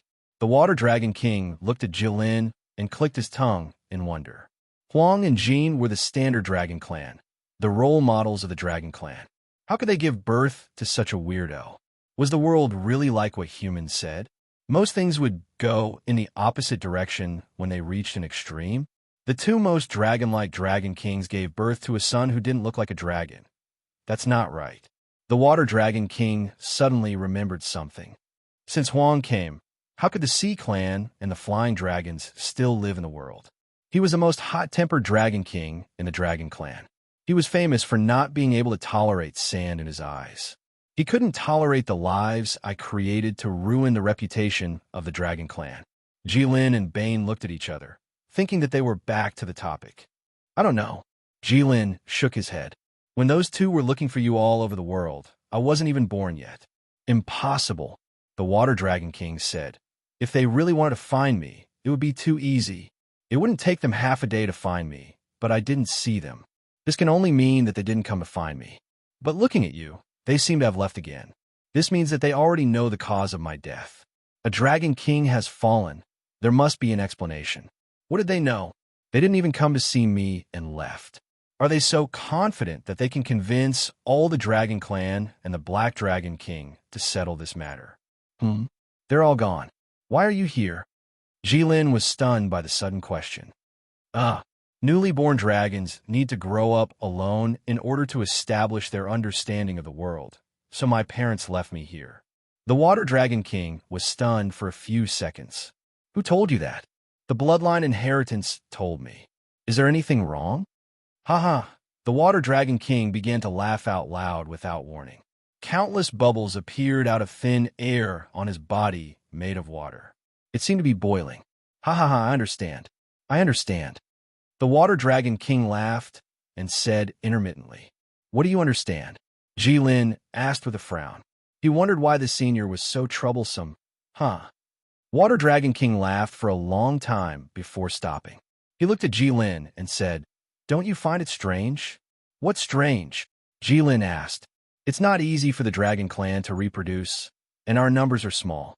Since that's the case, what do you think should be the most important thing to our clan? Life of the same race, Jilin said straightforwardly. There was nothing wrong with what he said. There were only two rules in the Dragon Clan. At the end of the day, they were to ensure the safety of the Dragon Clan. The first rule was that members of the same race were not allowed to kill each other. Just by looking at the strength of the Dragon Clan, the possibility of the Dragon Clan being in danger was reduced to the lowest. In this world, apart from the Dragon Clan, how many creatures could threaten the Dragon Clan? The second rule was that if a dragon bled, it must pay with its life. This rule gave the Dragon Clan an image of a vengeful clan in front of all the clans in the world. It was to send a warning to the few creatures that could pose a fatal threat to the dragons. Be careful when you provoke our Dragon Clan brothers. We hold grudges. Even if one of us can't defeat you, we are a race. We are very united and we hold grudges. Although there are few dragons, there are still hundreds of us. The dignified dragon clan would even give up their reputation in order to protect the safety of their own race. One could imagine how much the dragon clan valued the lives of their own race. Water Dragon King was stunned again. It seemed that although Jilin's answer was correct, it was not what he wanted. This guy doesn't always listen to me, Water Dragon King thought to himself. Although you're right, that's not what I want to say. Water Dragon King felt that it was better to be direct. What I want to say is that since the dragon clan is rare, what we value the most must be newborn lives. It's a newborn dragon. Jilin looked at Water Dragon King and did not say anything. He knew that the other party was right, but he suddenly felt that something was wrong. That's right. Jilin understood. Since the dragon clan valued newborn dragons the most, how could there be a rule of growing up alone? Since newborn dragons were so precious, they should be placed in the center of Dragon Island, protected by 3 layers inside and 3 layers outside. Countless dragon clan members would watch over them all day long.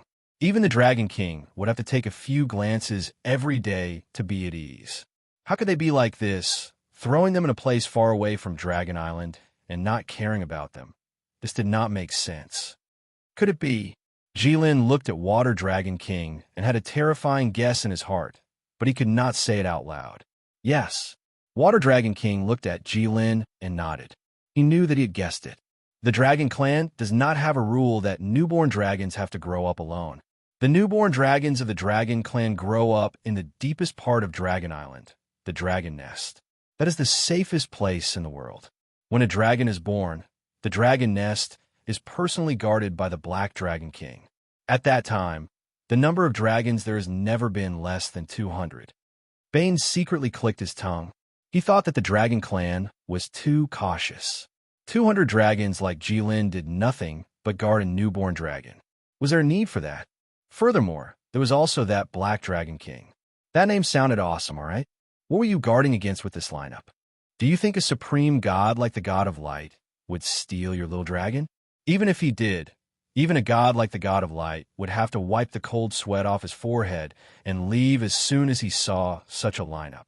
Then Jilin asked the obvious. Accept reality, child.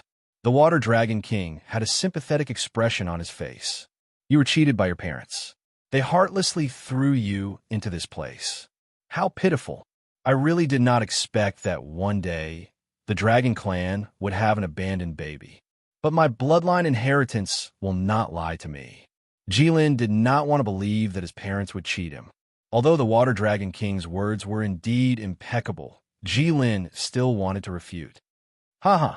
Water Dragon King laughed again. Child, don't underestimate the name of the Dragon King. Do you really think that the name of the Dragon King is for nothing? It is a kind of inheritance of power. When a dragon inherits the name of the Dragon King, he will also inherit the power of the Dragon King. There are many things that the Dragon King can do. If the 2 Dragon Kings work together, it is not a problem to tamper with the bloodline inheritance of their child. This requires the 2 Dragon Kings to work together. Jilin asked, what do you think the bloodline inheritance of the Dragon Clan is? Water Dragon King said, other than the Black Dragon King, it is not so easy for the other Dragon Kings to change it. They spent so much effort just to let me grow up alone in this world. Jilin did not understand. Yes, this matter does not make sense no matter what, but there must be some purpose. Water Dragon King could not figure it out for a moment. Dragon King, are you much stronger than me now? Jilin asked. The power of the Dragon King is not something that you can imagine now. Water Dragon King was disdainful. Omnipotent? That's just the most basic. You can do it too. Summoning the wind and rain? Child, you can do it too when you grow up a few years later. Overturning the universe and breaking the heavens with power? That's small. Killing gods and demons is not a problem? Almost. You said you were the Water Dragon King? Yes. Then how did you die? Chapter 276. The Water Dragon King was almost choked by Jilin. Bane couldn't help but cover his mouth and sneered. He thought to himself that Jilin's ability to scold people had improved over the years. He didn't stay with them for nothing. However, Jilin didn't like the people he met usually and felt that they weren't worth his scolding. That was why he hadn't shown himself all this time. This time, he finally met someone he could look up to. The moment he spoke, he was so angry that he almost died. The Water Dragon King was stunned for a moment and said gloomily, "Why are you suddenly talking about this?" "Because this is very important." Lin was truly stupefied. Never in his wildest dreams would he have imagined that his parents had actually left him here. "My parents came because of you." "No, because of your death. But now I know that they could do anything after coming, but they didn't do anything. They only gave birth to me. Then they went through a lot of trouble and painstakingly left me here. And this doesn't conform to the dragon race's common sense." "What does this mean?" "This means that there must be something fishy about your death. Do you think I don't want to know the reason?" Jilin's voice was a little hurried, and he spoke very quickly. Bane looked at Jilin in surprise. He had never seen Jilin say such a long sentence at once. It seemed that he was really anxious. Bane looked at Jilin with sympathy. Yes, sympathy. Even though he was a small and ordinary human, and he was a megalosaurus that soared in the 9 heavens, he still looked at him with sympathy. He felt that Jilin and he couldn't even be said to be in the same boat. Although Bane had never seen his parents. Back then, they survived because of the kindness of the villagers. But even so, Bane felt that he was stronger than Jilin. At least he could comfort himself that his parents might not have been able to help themselves. They still loved him. If they had a choice, they definitely wouldn't have left him or anything. However, Jilin was different. His parents had spent a lot of effort to throw him here. His parents didn't love him, and he was miserable beyond compare. Although there were many things in this world that could make people feel bad, it was really not easy to find something more miserable than this. Yes, was there anything more pitiful than this in the world? Your parents don't want you anymore. They even went to great lengths to throw you away. Once you had such an experience, even if you were a hero like Zhang Fei, who could repel millions of enemies by himself, you would still look miserable. So what if you're unrivaled under the heavens and can turn the clouds and rain with a flip of your hand? Your parents don't want you anymore. When people talk about you, they will say that a certain hero is invincible in martial arts and is truly a hero. It was just that his life experience was a little pitiful. It made people feel sad and shed tears when they heard about it. After hearing that, the topic changed, right? No matter how much of a hero you were, it was all for naught, right? Bane looked at Jilin and sniffed twice. He thought to himself, "Uncle, Annie, have you asked for the permission of the inhabitants of this world to throw this guy into this world? Not to mention that he is pitiful. The humans of this world are also pitiful. Can you guys be a little more responsible? Don't leave such a big scourge here and not care about it. Do you know how many people he has killed?" The name of the Red Dragon sect was enough to make people tremble in fear. Fortunately, the dragon race didn't have the ability to read minds. Otherwise, Bane's mental activity would be enough for Jilin to burn him into a wisp of green smoke. The Water Dragon King looked at Jilin and gnashed his teeth for a long time. His body was made of water, or it could be said that his soul controlled the water to form his appearance when he was alive. This wasn't his body. It was just an empty shell that only had the appearance of a person. Therefore, it was pointless for him to make a move on Gums. However, the reason why he did this was to express his attitude to Jilin. This matter was very difficult for him. He did not want to say it. Jilin was no longer the inexperienced dragon who couldn't understand between the lines and the meaning behind the words back then. He understood what the Water Dragon King meant, but he was not moved. He had already asked his parents to throw him away. What else did he care about? The Water Dragon King hesitated for a long time. Seeing that Jilin still did not move, he could only sigh and admit defeat. After hesitating for a long time, he looked at the dome of the hall and slowly said, "I committed suicide." Hiss, there was a loud gasp.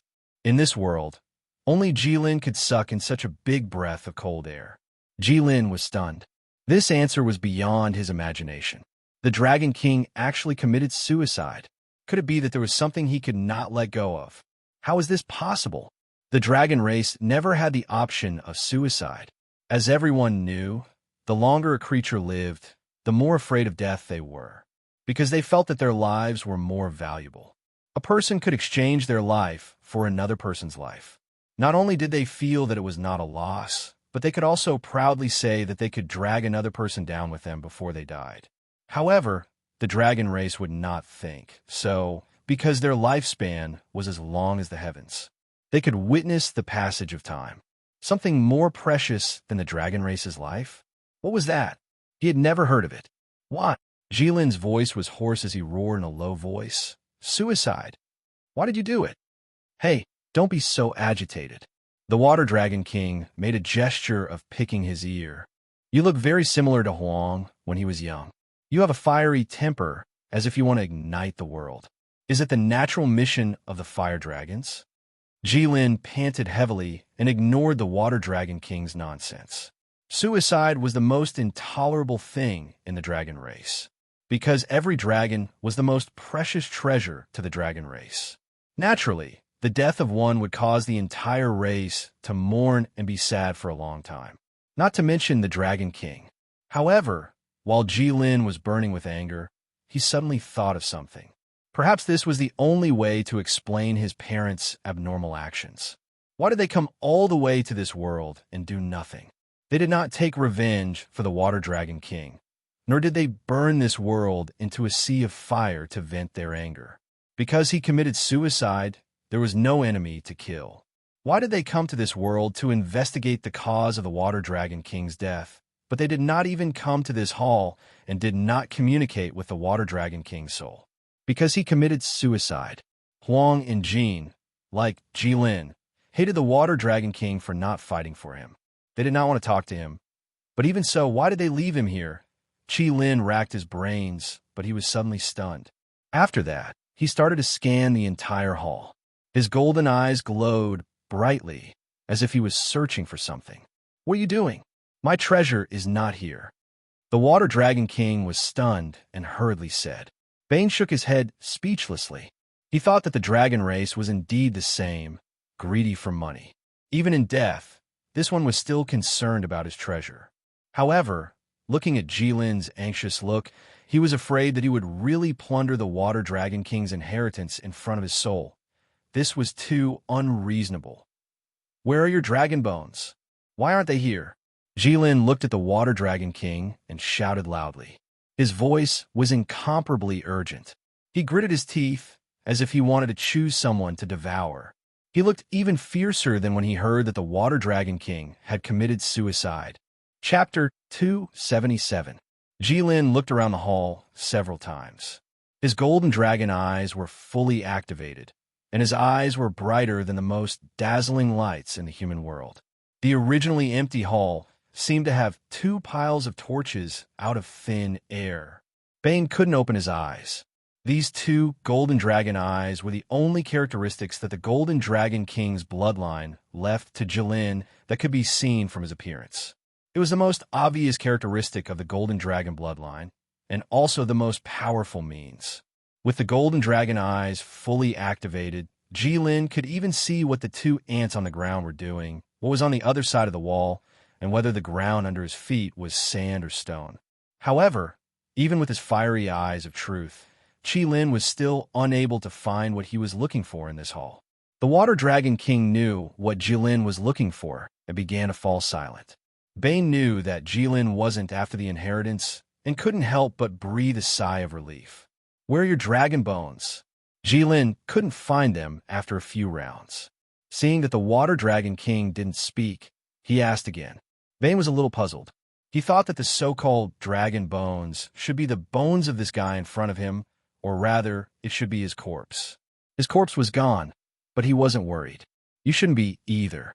But looking at Jilin's expression, it didn't seem like what he lost was the corpse, but his most precious thing. Stop looking, the Water Dragon King said aloud. It's not here. The megalosaurus made of water was expressionless. He finally didn't even have the mood to make an expression. It's not here. Jilin's eyes widened, and his voice rose by many degrees. Bane looked at Jilin with incomparable surprise in his heart. He thought to himself, this is really good. When did I see Jilin lose his composure like this? But isn't it obvious that the thing isn't here? There's nothing here. Is there a need to be so surprised? Jilin's next question told Bane why he was so surprised. What do you mean by not here? Jilin said angrily. According to the tradition of the dragon race, after a dragon dies, whether it is a natural death or not, it will leave behind dragon bones. As for the dragon bones, they would be transported to the dragon's tomb for proper preservation. The dragon race had abided by this tradition for generations, without exception. Ever since the birth of the Black Dragon King, not a single set of dragon bones had ever fallen into the hands of another race. This was the persistence and glory of the dragon race. No matter who it was, they would face the craziest revenge of the dragon clan. Dragons who died of natural causes would enter the dragon tomb by themselves, and their divine souls and physical bodies would naturally dissipate. As for dragons who died unnaturally, their divine souls would not dissipate. He would guard the dragon bones and wait for his fellow dragons to come and take back the dragon tomb. Now, your divine soul is here, but you're telling me that your dragon bones aren't here. Then where was it? Could it have been taken away by my parents? No, if it had already been taken away, your spirit wouldn't still be here. The Water Dragon King looked at Jilin, thinking that this part of the bloodline inheritance hadn't been changed. The Water Dragon King pondered for a moment and said, I used it. Used it? Jilin was stunned. This thing can still be used? Yes, the Dragon King knows the secrets of the dragon race that you don't know. The Water Dragon King said, for example, the use of the dragon bones and why the dragon race is so obsessed with the dragon bones. This is not just a matter of the dragon race's dignity and glory. Then what did you use it for? No, you chose to commit suicide for the sake of the dragon bones. Jilin suddenly reacted. The Water Dragon King looked at Jilin, and a trace of admiration flashed in his eyes. As for whether it was an inadvertent performance or deliberate, no one knew. You're indeed a weirdo of the dragon race. There aren't many dragons with as fast a reaction as you. If it were any other time, perhaps Jilin would be proud of himself for being praised by a senior of the dragon race. He thought to himself that he had been in the human world for a long time and had seen plenty of deceit and intrigue. But now, Jilin obviously didn't have the leisure to do so. Why did you sacrifice your life to use the dragon bones? Tell me, Water Dragon King Ming. Vane looked up, thinking that the Water Dragon King's name was Ming. The Water Dragon King looked at Jilin and was silent for a long time. After a while, he slowly raised his hand and pointed at Bane in Jilin's hand. Kill this human, and I'll tell you. The Water Dragon King was very confident. He felt that he had grasped the weakness of his junior in front of him. He was so angry that he almost went crazy, but he was still holding this human in his hand. His grip was still fine. He didn't accidentally crush him into a bloody pulp because of his anger. This meant that this junior clearly cared about this human. Their relationship was definitely not normal. He definitely couldn't kill him. The Water Dragon King was very confident. He felt that he had grasped Jilin's weakness. However, Bane's face instantly turned pale. He looked at the Water Dragon King and thought, what did you do to me? You two godlike creatures are discussing the secrets of the dragon race. Why are you bringing me in? Do you want to kill me? No, I won't tell anyone about this. And even if I tell them, no one will believe me. They'll probably think I've lost my mind. Also, did you guess wrong? I'm not that important in Jilin's eyes. I'm not worth you threatening him with me.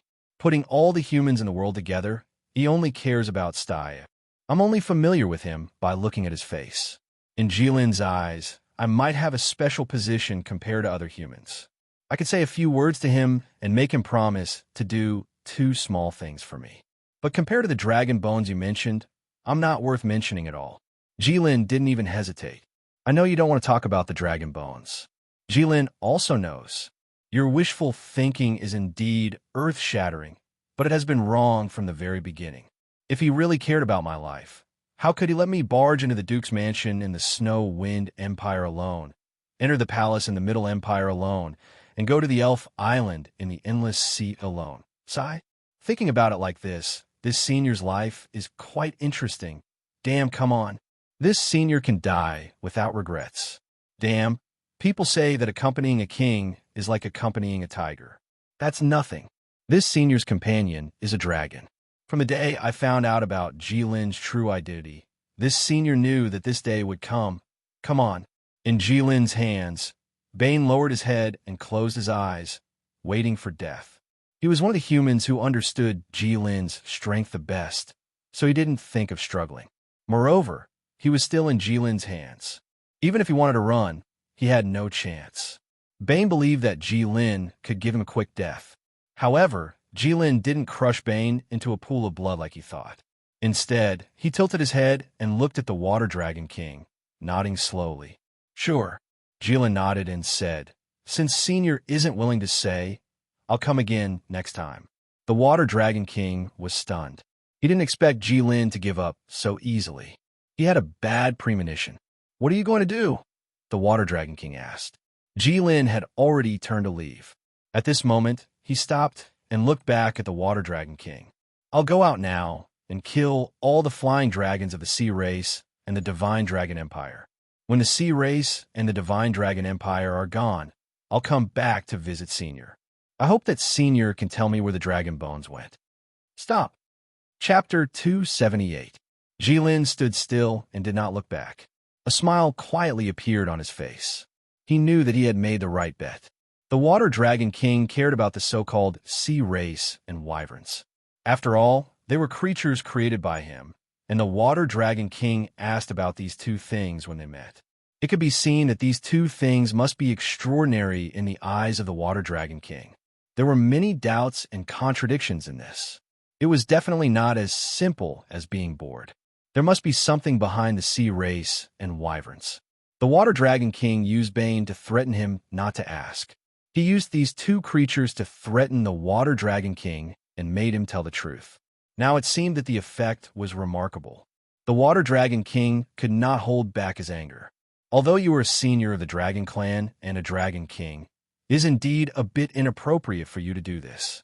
But after all, you were the one who made the first move, so you can't blame me. After making a big circle in the human world, there are not many dragons who are dirtier than me. Jilin was secretly proud. When he turned around, his expression changed back to that of deep love burning with anger. This change of face was so fast that Bane was shocked. Bane didn't know what was wrong with Jilin. According to his understanding of Jilin, he should have gone to see the light god by now. But looking at Jilin's actions, it seemed that he really caught the Water Dragon King. It seemed that he didn't have to die. The result was good, but it shouldn't be. He was not worthy of Jilin's painstaking efforts. Did he want to keep him alive to do something for him? Bane was glad that he was lucky to survive. At the same time, he was puzzled by Jilin's actions. At the same time, he was shocked by Jilin's scheming methods. The invincible Megalosaurus began to scheme. What a terrible thing this was. In the past, when he saw how Jilin acted, he always felt that he would never be involved in these things. He couldn't learn and look down on these things, even if he was with Aisha. In the Middle Empire, Jilin wanted to let the third prince ascend the throne, but the way he chose was to kill the rest of his brothers. What a stupid creature to do this. But now Bane understood that it was not that Jilin couldn't learn, nor that he looked down on it, but that he didn't think it was necessary. It turned out that Jilin had already memorized these things. With the dragon race's powerful learning ability, Jilin should be able to learn these things after seeing them once. It was just that the many races in this world were too weak in Jilin's eyes and were not worth his time. Now creatures worthy of him thinking, no, undead had appeared. Jilin, he turned to look at the Water Dragon King. You dare to threaten me? As a member of the Dragon Clan, you dare to threaten the Dragon King?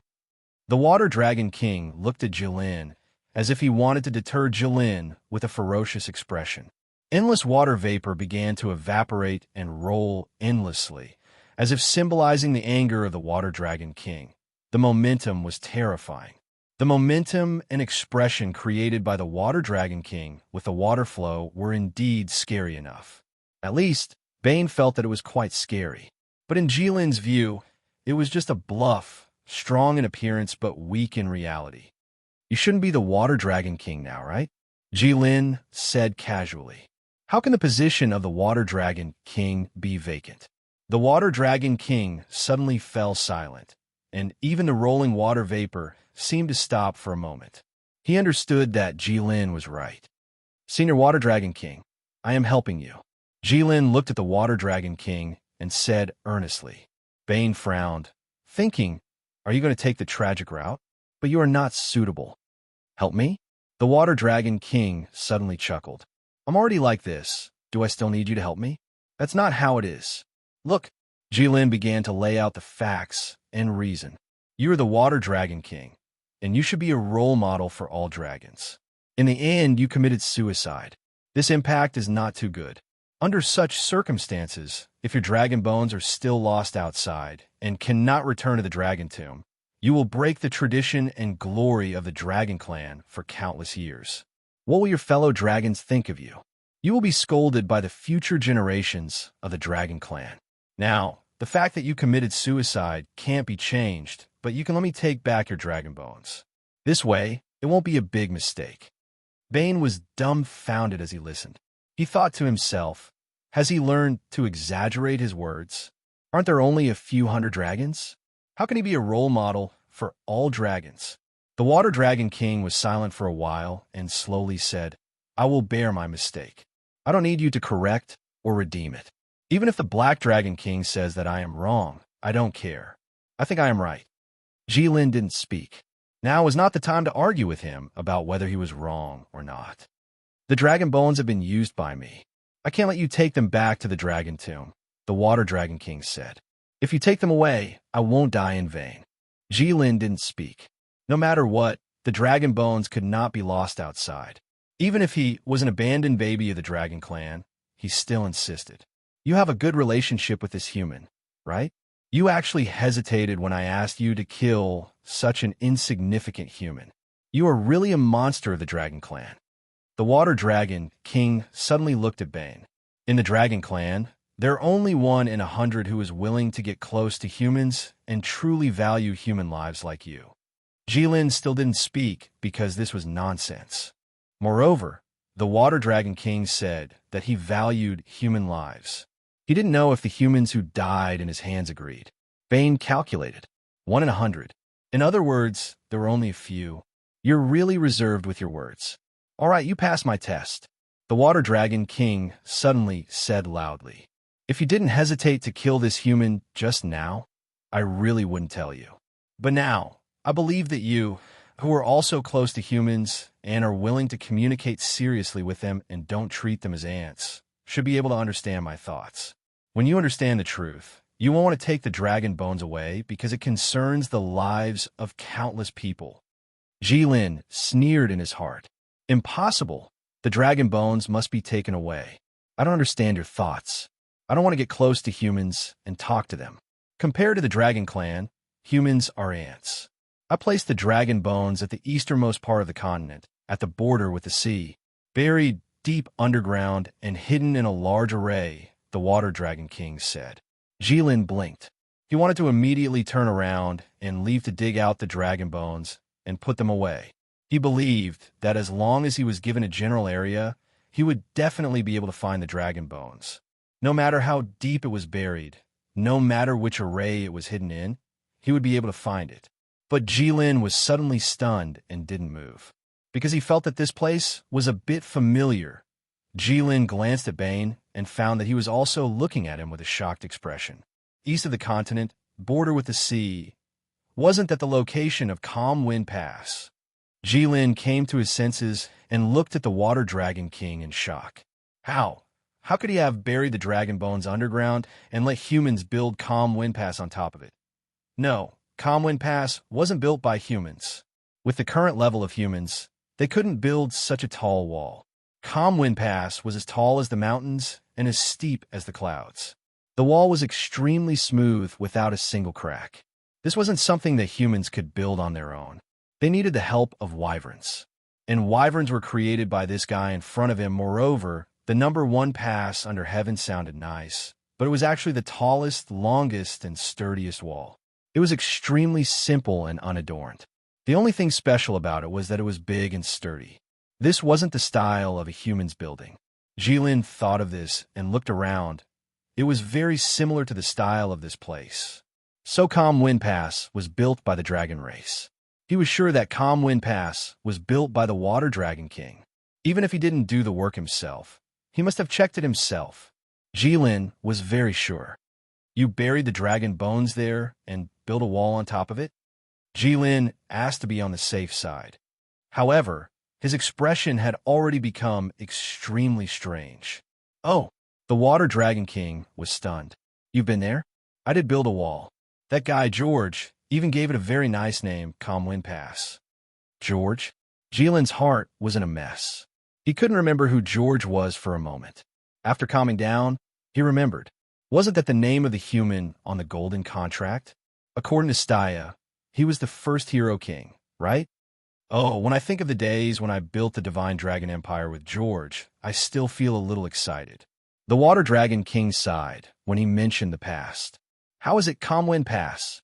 I built it well, right? Even in the eyes of the dragon race, it's magnificent, right? Jilin no longer had the energy to complain. He could only nod and say that it was indeed pretty good. At the same time, he thought to himself, it's just that I destroyed it.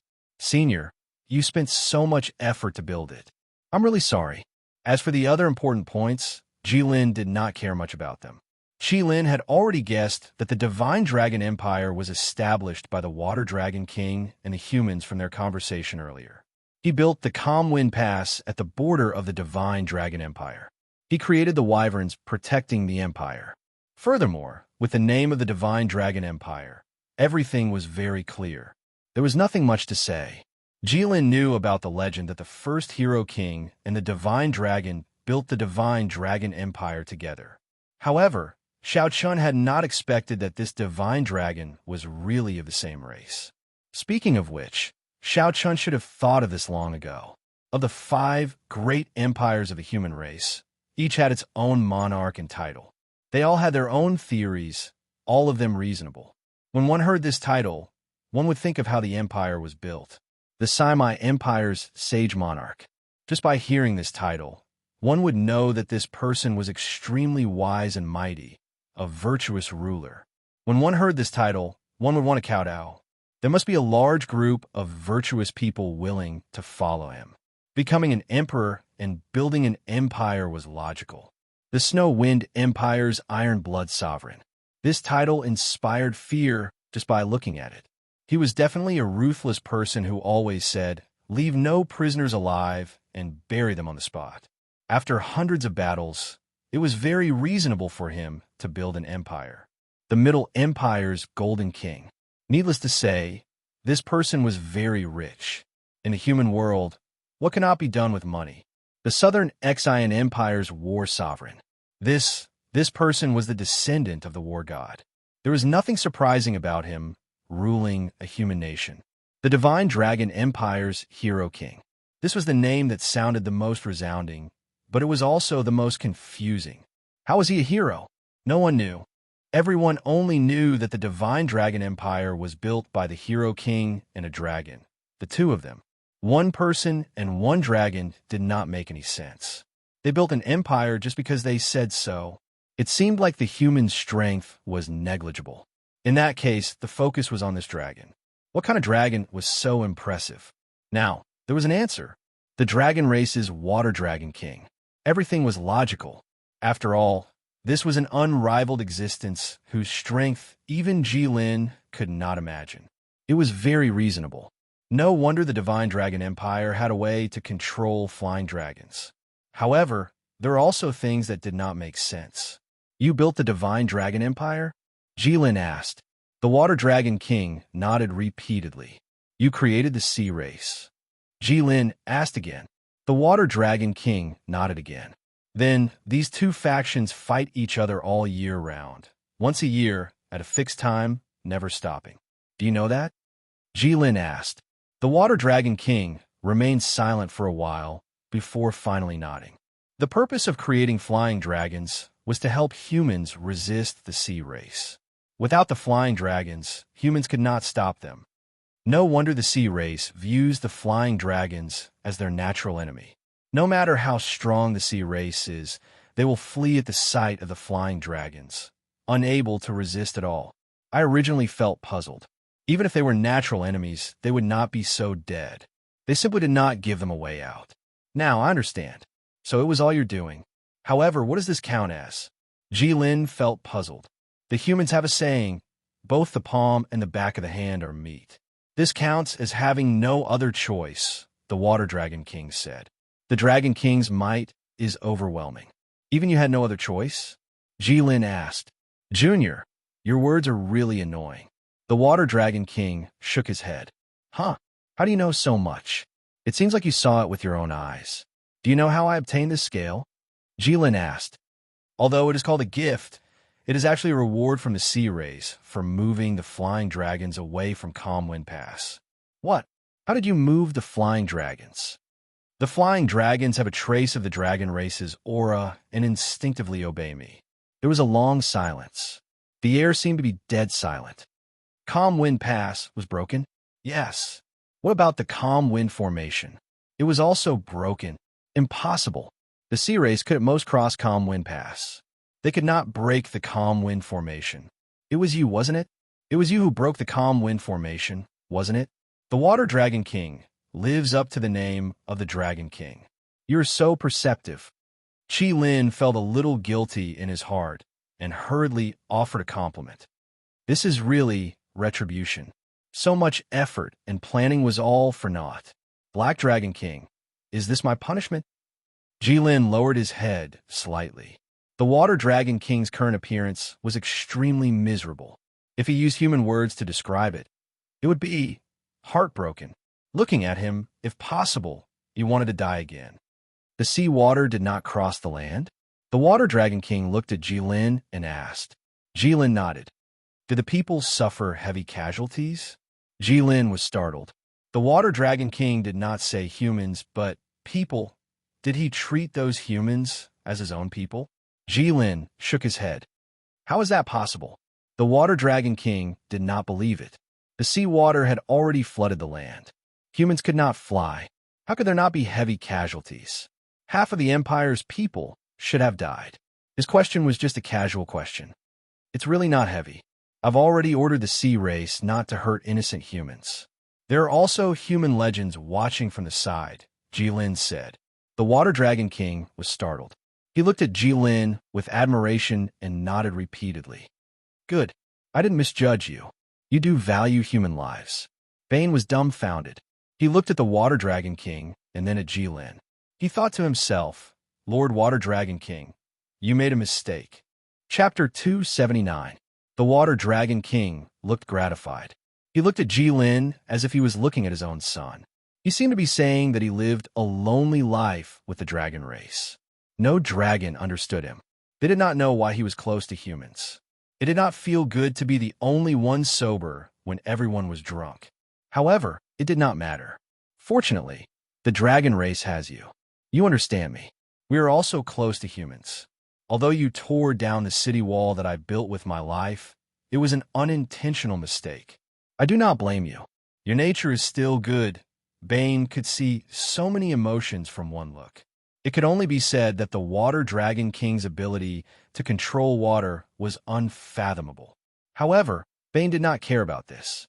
He had a lot of things to say, but he did not dare to expose Jilin, so he did not say anything. He wanted to say, Lord Water Dragon King, quickly open your eyes and take a good look. This red dragon in front of me is not as honest and trustworthy as the other dragons. He had learned bad things from anthropology. Now, his words were full of traps and schemes. He was not honest at all. He had just said that he ordered the Oceanids not to hurt innocent humans. There were also human legendaries watching. However, the problem was, what was the standard for judging innocent humans to the Oceanids? Perhaps to the Oceanids, as long as humans ate fish, they would have a blood feud with them. Was there anyone in the Divine Dragon Empire who did not eat fish? Sigh. The Water Dragon King suddenly sighed. Calm Wind Pass was built by the dragon race and also destroyed by the dragon race. Is it really the reincarnation of the heavenly Tao? Everything is predestined? Jilin felt that the Water Dragon King had gone crazy. The dignified Dragon King had actually started to ponder the heavenly Tao. Do you know why I built Calm Wind Pass, even at the cost of my life? The Water Dragon King asked. Jilin slowly shook his head. He could not understand this even if he died. This is related to a large array, the Water Dragon King said. a large array that uses the entire world as its foundation. The Water Dragon King looked at Jilin. He decided to tell all his secrets to this like-minded junior without holding back. His expression was solemn as he spoke word by word. When he finished speaking, it was as if a clap of thunder had exploded in the hall. Even Jilin was shocked. It was a formation that used the entire world as its foundation. How was this possible? How much would it cost? How many resources would it take? Moreover, what exactly was the matter that required such a large amount of effort? Jilin looked at the Water Dragon King, and the doubt in his eyes was clear. The mythological era was a war between humans and gods, but that's not right. No matter how the human race develops, it will be difficult for them to reach the gods. Jilin thought to himself, that's because he didn't see more than 6,000 bright snow godly soldiers. If those things exploded at the same time, even a godly body would be covered in cracks. In the end, that war was a war between the Protoss. The Protoss were divided into two camps, one of which was on the side of the humans. Do you know how the War of God started? Jilin frowned and glanced at Bane. Aisha had told him that story before, but he didn't want to repeat it. Bane understood. According to the legends of the Nanshin Empire, it was said that the main reason was that humans didn't want to be ruled by the Protoss anymore. At this time, the war god fell in love with a human girl, and the other gods couldn't stand it. They asked the war god to kill the girl and return to the heavenly realm, but the war god didn't agree. Then they started fighting. It became the fuse that ended the mythological era. The Water Dragon King listened for a while and didn't speak. After a while, he slowly said, "Is this what humans said?" Bane was stunned. The Water Dragon King was obviously implying something. "Is it fake?" Bane shouted. "That's not it." The Water Dragon King said, "There is such a thing. I still remember the girl's name, Fu Nanshin." Bane was really shocked. "War God, you're so awesome. Not only did you build an empire, but you even named it after the girl you loved. You're so infatuated. Why be the war god? You should be the love god." "Then just now you," Bane said. "The human story is correct, but it's not comprehensive. If it was just for this, the war wouldn't have been so magnificent. The root cause was that the dark faction of the Protoss had an unknown plan. The gods of the light faction noticed a trace of it and were shocked. That's why they started fighting." "What does it have to do with the formation?" Jilin asked. "The war between gods isn't that simple. Every god is extremely difficult to kill. If they really want to fight to the death, it will be very troublesome. Therefore, the light faction's divine race made a decision. They set up this formation to expel all the divine race from this world, including themselves. So powerful." Jilin narrowed his eyes. "It can drive so many gods out. Even the dragons don't have such a powerful formation." "Formations aren't the dragon's specialty," the Water Dragon King said. "That's the formation of the Protoss. It's called Investiture of the Gods." Investiture of the Gods? Yes, for more than this formation. The goddess of winter froze an endless ice field in the north. The god of fire and the god of earth worked together to build an eternal holy wall in the south. The god of light and the god of space built a world in the middle of the continent and placed the souls of all the low-level Protoss who died in the war as the eye of the formation. Everything went smoothly except for the sea god in the east. When he was building the formation, he realized that he needed to lower the sea level by the height of a mountain. This wasn't difficult for the sea god, but he couldn't guarantee that the sea would still be so obedient after he left. So, after some discussion, I buried the dragon bones under the sea and used the Dragon King's power to suppress the tides of the endless sea. Bane suddenly understood. He was wondering why the sea level rose so high after the destruction of Calm Wind Pass. It almost drowned Calm Wind Pass. He thought it was the sea tribe's trick, but it turned out to be this. The sea level had always been so high, but it was suppressed by the dragon bones. What does the Protoss building the formation have to do with you? Is it worth sacrificing your life? Is it worth it for you to care about the lives of the humans? The dragon bones don't even return to the dragon tomb. Is it worth it? Jilin still didn't understand. The Water Dragon King smiled and looked up at the dome. There was an exquisite mural on the dome of the hall. A woman in blue and white armor held a long sword and pointed it at the sky. Her long golden hair danced in the wind. She was in high spirits and looked valiant. Even though the armor was hard, it couldn't hide the woman's slim figure. In front of the woman, there were many ferocious-looking giant black figures blocking the sky. Those black shadows looked like they could destroy the world and move mountains and seas easily. It seemed that any one of them could kill the woman with just a finger. But there was no fear in the woman's eyes. She didn't feel like she was facing a great enemy. On the other hand, those huge black shadows seemed to have lost their heads, because she was accompanied by a blue megalosaurus. With him around, those black shadows and all the enemies were nothing to be afraid of. The Water Dragon King didn't need to look up. He could see the mural above his head. It was just an appearance made of water. The eyes were just decorations. If he wanted, he could make 10 eyes above his head. The only thing that could really observe the outside world was the remaining wisp of his soul. But he still controlled the Water Dragon King to look up at the mural, even though it didn't make any sense. This was a habit, as always.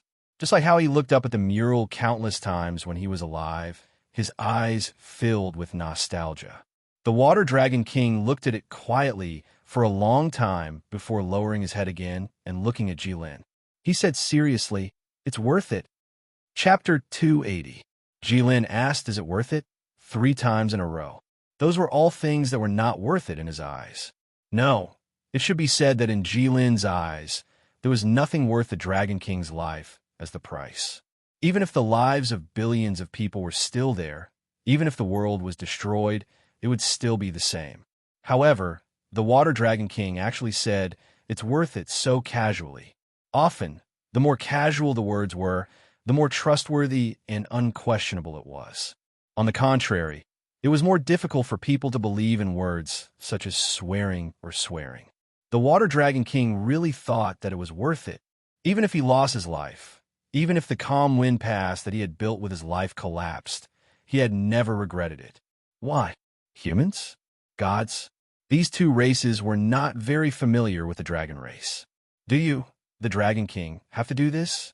Jilin looked at the Water Dragon King, puzzled. Suddenly, Jilin remembered that the Water Dragon King had just raised his head. Jilin imitated the Water Dragon King's actions and looked up. Jilin did not realize that there was a painting above his head. He did not even think of looking up when he was searching for the dragon bones. Firstly, the dragon bones were too heavy. Jilin instinctively thought that they could not be placed on top. Secondly, the dragon race had never had the habit of looking up. The dragon race was incomparably huge and had always flown in the sky. There were very few chances for them to look up. Furthermore, the dragon race had their own identities. Even if they encountered creatures taller than them, they would not look up. They would fly and look down on others. If they could not, they would beat them down. Therefore, the top was actually the dragon race's blind spot. Jilin also saw the Water Dragon King looking up and realized that there seemed to be something above. Jilin looked up and naturally saw the painting. The woman in blue and white armor in the painting was incomparably dazzling. Even though it was a painting, Jilin could feel the woman's incomparably powerful charm. It seemed to seep out of the wall and hit him in the face. The megalosaurus beside the woman was undoubtedly the Water Dragon King. He instantly seemed to understand something. A chill went from Jilin's feet to the top of his head. Jilin shuddered. He actually felt a chill run down his spine. As a fire dragon, this was probably the first time in his life that he had experienced such a feeling. He instantly determined that this painting was not of a realistic style. According to what the 3rd prince had told him, this should be a freehand painting, because it was impossible for any human to have the kind of charm that even Jilin could feel. The woman in the painting had obviously been beautified. Furthermore, the beautification was extremely exaggerated. There was no doubt that this painting was drawn by someone who admired this woman. Just like the 3rd prince and Xueqing, Jilin believed that if the 3rd prince wanted to make a painting for Xueqing, as long as he had the ability, he would definitely make Miss Xueqing extremely beautiful. She was the kind that even Jilin would find beautiful. However, no one had the strength to do so. It was not a realm that humans could reach. The dragon clan had innate mental resistance. Their willpower was firm and unreasonable. They would not be affected by a painting. However, Jilin really felt that the woman in this painting was very beautiful. This could only mean that this painting was not drawn by a human. Then who drew it? Jilin did not want to accept this fact. Bane saw Jilin raise his head to look at the painting. He had seen the painting a long time ago, but he did not say anything. He instinctively felt that it was hard to say. Now that Jilin looked at the painting for a long time without saying anything, Bane vaguely felt that he had guessed correctly. Suddenly, Bane felt that it was difficult to breathe. He began to slap Jilin's dragon claws and shouted, "Jilin! Jilin! Hey!" Jilin came back to his senses and looked at Bane. Only then did he realize that he had subconsciously clenched his fists and almost strangled Bane to death. Jilin quickly put Bane down because he no longer had the confidence to control himself. The Dragon Clan's mental strength was incomparably strong. They would not be easily affected by anger and other emotions. Therefore, even if Jilin heard that the Water Dragon King had committed suicide and that he had used the dragon bone, he could control himself. He did not kill Bane by accident.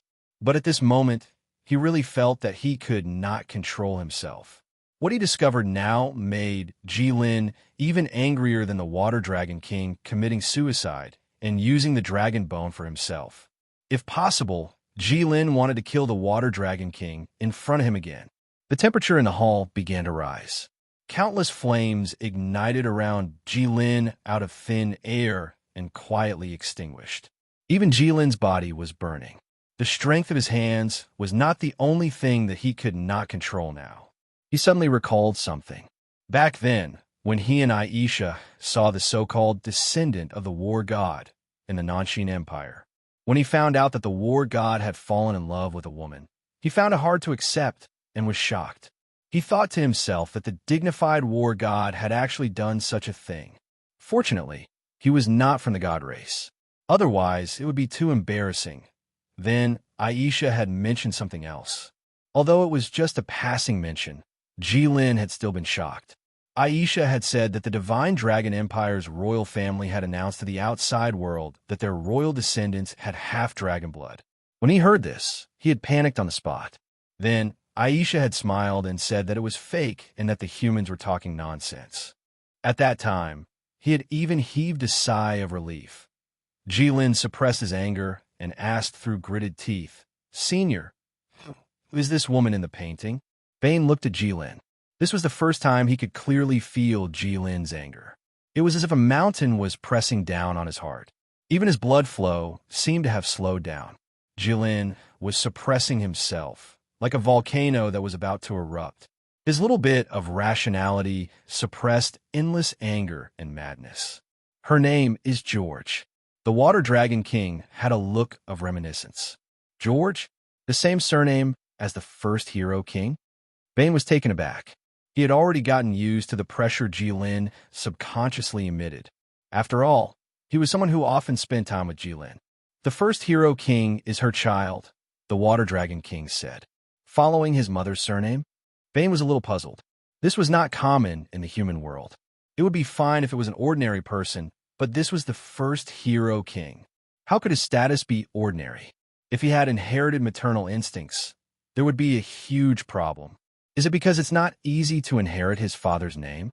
Jilin suddenly interrupted as he glared at the Water Dragon King. How can the son of a dragon inherit the Dragon King's name? Am I right? Senior, I heard that the Divine Dragon Empire announced to the public that their royal family members have half dragon bloodline. Could that be true? Don't tell me the so-called first hero king is your child. Bane gulped a mouthful of saliva. Jilin looked like he was about to go crazy. His words were beginning to become incoherent. He had already completely burned into a huge fireball. His figure that was covered by the flames looked extremely ferocious. If the demon that attempted to destroy the world in the Holy Bible of Light really existed, it would probably look like this. Bane thought. Chapter 281.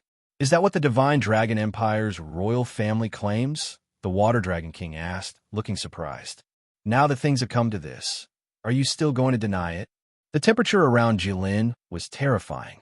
Even the light was distorted. You are overthinking it. The Water Dragon King looked at the burning Jilin and said calmly, "It is impossible for dragons and humans to have children, no matter how you look at it." Then, what is your relationship with that woman?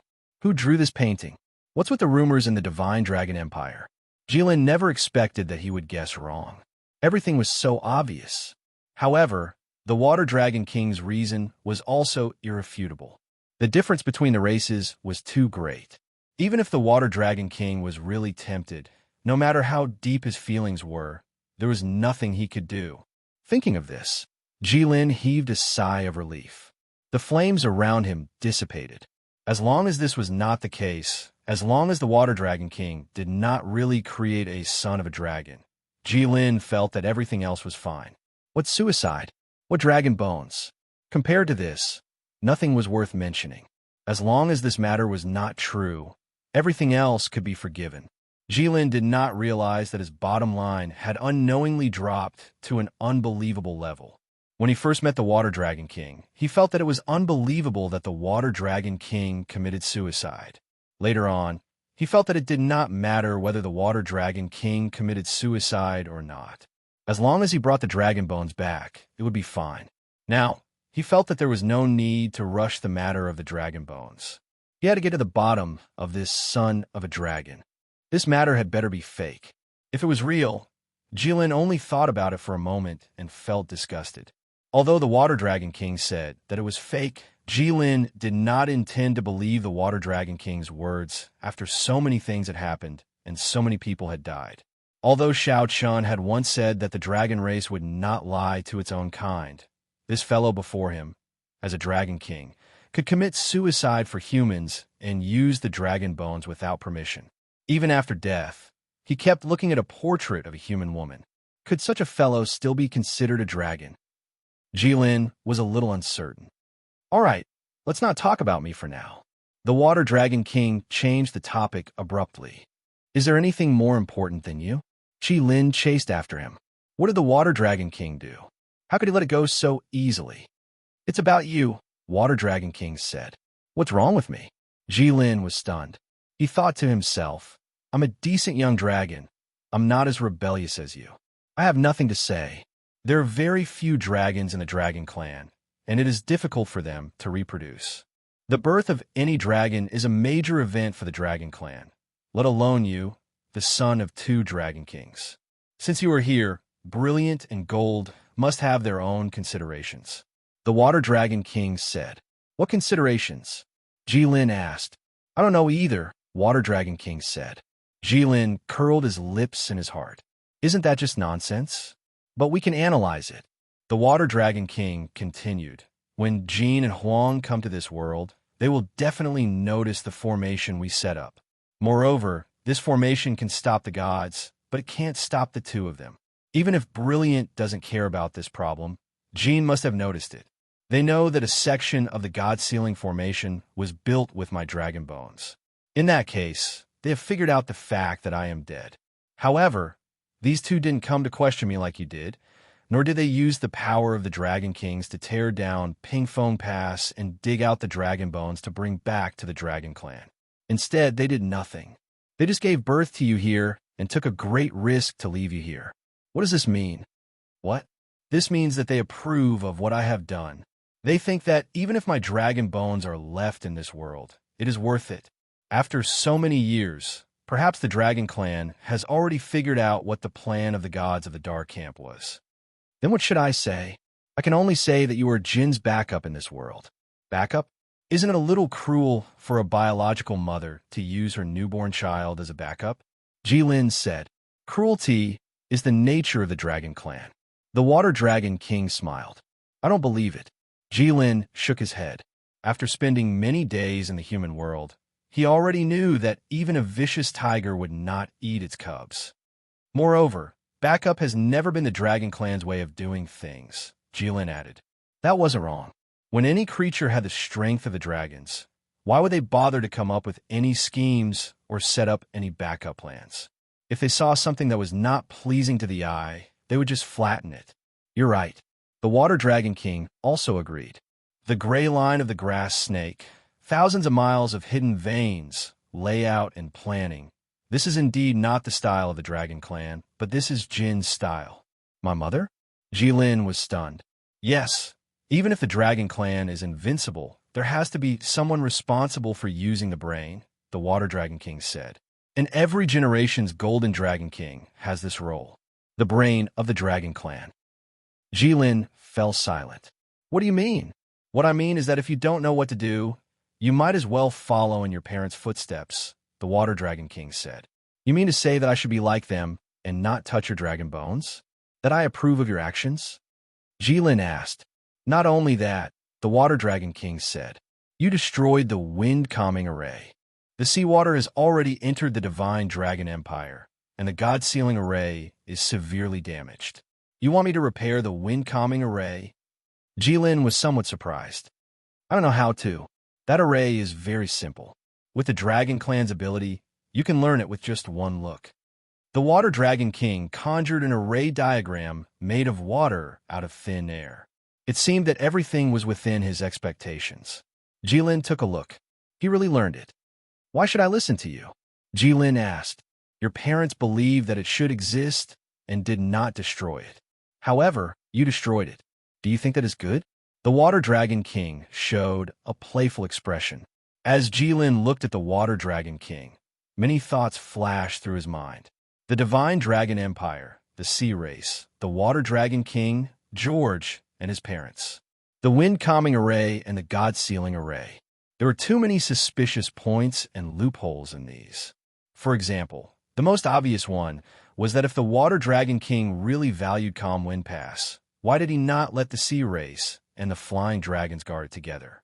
Why did he let the Sea Race attack Calm Wind Pass? Jilin believed that with the Lord Ancestor Dragon status in the Sea Race, he could get the Sea Race to change their attitude and give up those 50,000 kilometers of land with just one word. However, the Water Dragon King did not say that. Although Jilin was filled with questions, he did not intend to ask the Water Dragon King anymore. The Water Dragon King was not trustworthy. Xiaochen wanted to use his own eyes to see and judge. If the Water Dragon King's actions were really worth protecting, then Jilin was willing to be his mother's backup plan. He wanted to play his role on this chessboard. However, what was Xiaochen's role? Was it the winning move of a fatal blow, or was it the godly move that could turn the tables? Jilin did not know. He could only think about it when the time came. As Jilin thought about this, he grasped Bane again and turned to leave. He did not even say goodbye to the Water Dragon King. Since the Water Dragon King's words were no longer trustworthy, there was no point in remaining here. As the Water Dragon King watched Jilin leave, his body made of water suddenly crumbled. The blue light from his scales faded, and the hall returned to darkness and silence. In the end, he is still young. The Water Dragon King's voice rang out in the darkness. I don't think that is necessarily the case. Another female voice rang out. There was actually another person hiding in the hall. Chapter 282. It was still the same desolate jungle. A layer of ripples appeared in the air. It was like the surface of a calm lake was erected, and then there was a breeze. Jilin and Bane walked out of the ripples. Although they had only been in for less than half a day, Bane looked at the blue sky, white clouds, green forests, and black mountains in front of him, and couldn't help but let out a long sigh. It felt like a lifetime had passed. Bane glanced around. Staya was indeed gone. In this short half a day, he had experienced too much and heard too many things that he shouldn't have heard. Many secrets of the Dragon Clan. Bane secretly glanced at Jilin. He felt that Jilin had every reason to kill him. And the reason was that classic phrase, "You know too much." Bane looked at Jilin, who had turned back into a human, with a complicated expression on his face. Or it could be said that he was indescribably angry. It seemed like he didn't have the intention to kill him now. His expression now looked like he wanted to destroy the world. Damn it! Jilin suddenly cursed, and kicked a rock that was 2 people's height next to him without warning. The loud bang was like a thunderclap on the ground, and it startled countless birds. The huge rock shattered into countless pieces, and each piece was like a sharp arrow tearing through the air and shooting into the distance at an extremely fast speed. Bane had been watching the force, and when he saw Jilin open his mouth, he felt that something was wrong. And when he saw Jilin lift his foot against the rock, he immediately understood what Jilin was going to do. Without a trace of hope, Bane hugged his head, lowered his body, and rushed behind Jilin. If the rock exploded, Jilin's back was the only safe place. When everything calmed down, Bane looked at the mess in front of Jilin and felt a chill in his heart. He thought to himself, "You kicked a rock, but those who didn't know would think that someone used magic to plow this piece of land." At the same time, Bane was secretly glad. He was deeply proud of his decisiveness and wisdom, and they saved him again. But there was no other way. Staying with the Megalosaurus was the minimum quality. One must have a sense of danger, and one must not have a wishful thinking. Otherwise, if they accidentally sneezed, you might be gone. Although the Dragon Clan seemed omnipotent, it seemed that they really couldn't resurrect people. "I really want to burn this entire world down," Jilin muttered to himself as he looked up at the sky and the boundless forest. Bane could hear the madness in Jilin's words and couldn't help but shudder. However, he still thought to himself, if you really do that, then the people of the Red Dragon sect will be happy. After all, the Red Dragon sect prayed all day that the Dragon God would use his dragon flames to purify the world. "Let's go." Jilin stood where he was and panted a few times. Then he suddenly shouted. Bane heaved a sigh of relief. Since Jilin still wanted to bring him away, it meant that he really didn't want to kill him to silence him. "Where are we going?" Bane asked. "The Divine Dragon Empire," Jilin said through gritted teeth. "Huh?" Bane was stunned. They had just come out of that place. "Are you going to listen to the Water Dragon King? Get the Oceanids to retreat and repair Calm Wind Pass?" Repair his ass. It would have been fine if Bane hadn't asked. Now that he did, Jilin became anxious. Bane shrunk his neck, not daring to ask anymore. He had never seen Jilin scold someone in such a direct manner. After all, Jilin always said that the dragon race was a noble race and had a demeanor. Of course, it was also possible that the races they met before were weak and unworthy of Jilin's scolding. "We are going to the Divine Dragon Empire's capital now." There was no need for Bane to ask, as Jilin had already said it himself. He felt that he had to find something to do to divert his attention. Otherwise, he was really afraid that he wouldn't be able to control his anger and would burn down this entire mountain. There was nothing to say about burning humans to death. However, it wouldn't be good if he burned innocent beasts to death. "Why are we going there?" Bane asked hesitantly. Since Jilin had started the conversation, he had no choice but to follow up. Furthermore, Xiaoqian also wanted to ask. If possible, he even wanted to dissuade Jilin. Xiaoqian believed that, given Jilin's current mental state, it would not be a good thing for him to go to a densely populated place like the Empire's capital. "I have to go and take a look at the so-called Divine Dragon Empire's royal family. I want to see if they really have half of the dragon race's bloodline," Jilin said as he led Bane into the clouds, turning into a beam of red light. "Didn't the Water Dragon King say that it was fake?" Bane was startled. "You don't believe him?" "If he believed me, I would have returned to Dragon Island by now," Jilin sneered. Bane remained silent. At this moment, he really hoped that the Water Dragon King could be trusted. That would save him a lot of trouble. Since you looked down on him so much, why didn't you make a move earlier? Bane asked curiously. "Earlier, when I saw you, it seemed like you really wanted to kill the Water Dragon King. You were so angry that you wanted to scatter his soul. However, you endured it. This is not like you. Or is the Dragon King really that unfathomable? Even if he is already dead, are you not confident of winning?" Jilin did not say anything, as it was indeed hard to say. The divine soul left behind by the dragon race after death was used to guard the dragon bones they left behind. If the divine soul only had a trace of the strength it had when it was alive, what was the point of guarding it? The divine soul could only watch as the other party picked up the dragon bones. After the dragon race died, the divine soul would form a small world in a certain location. This world was not big, about the size of the hall earlier. However, it was a world unique to the dragon race. In this world, Although the divine soul could not use the strength it had when it was alive, it was the true ruler of this small world. Speaking the law was just a basic operation. Under such circumstances, Jilin was not confident of defeating the Dragon King's divine soul. The divine soul and small world would only dissipate if the dragon bones were sent back to the dragon's tomb. So what if there isn't? Bane asked when he saw that Jilin was not speaking. It's best if there isn't. The golden light in Jilin's eyes kept flickering.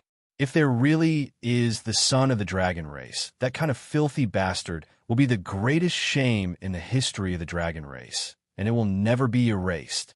None of them can live, no matter where they hide. Even if we have to destroy this world, we will not hesitate. Bane fell silent.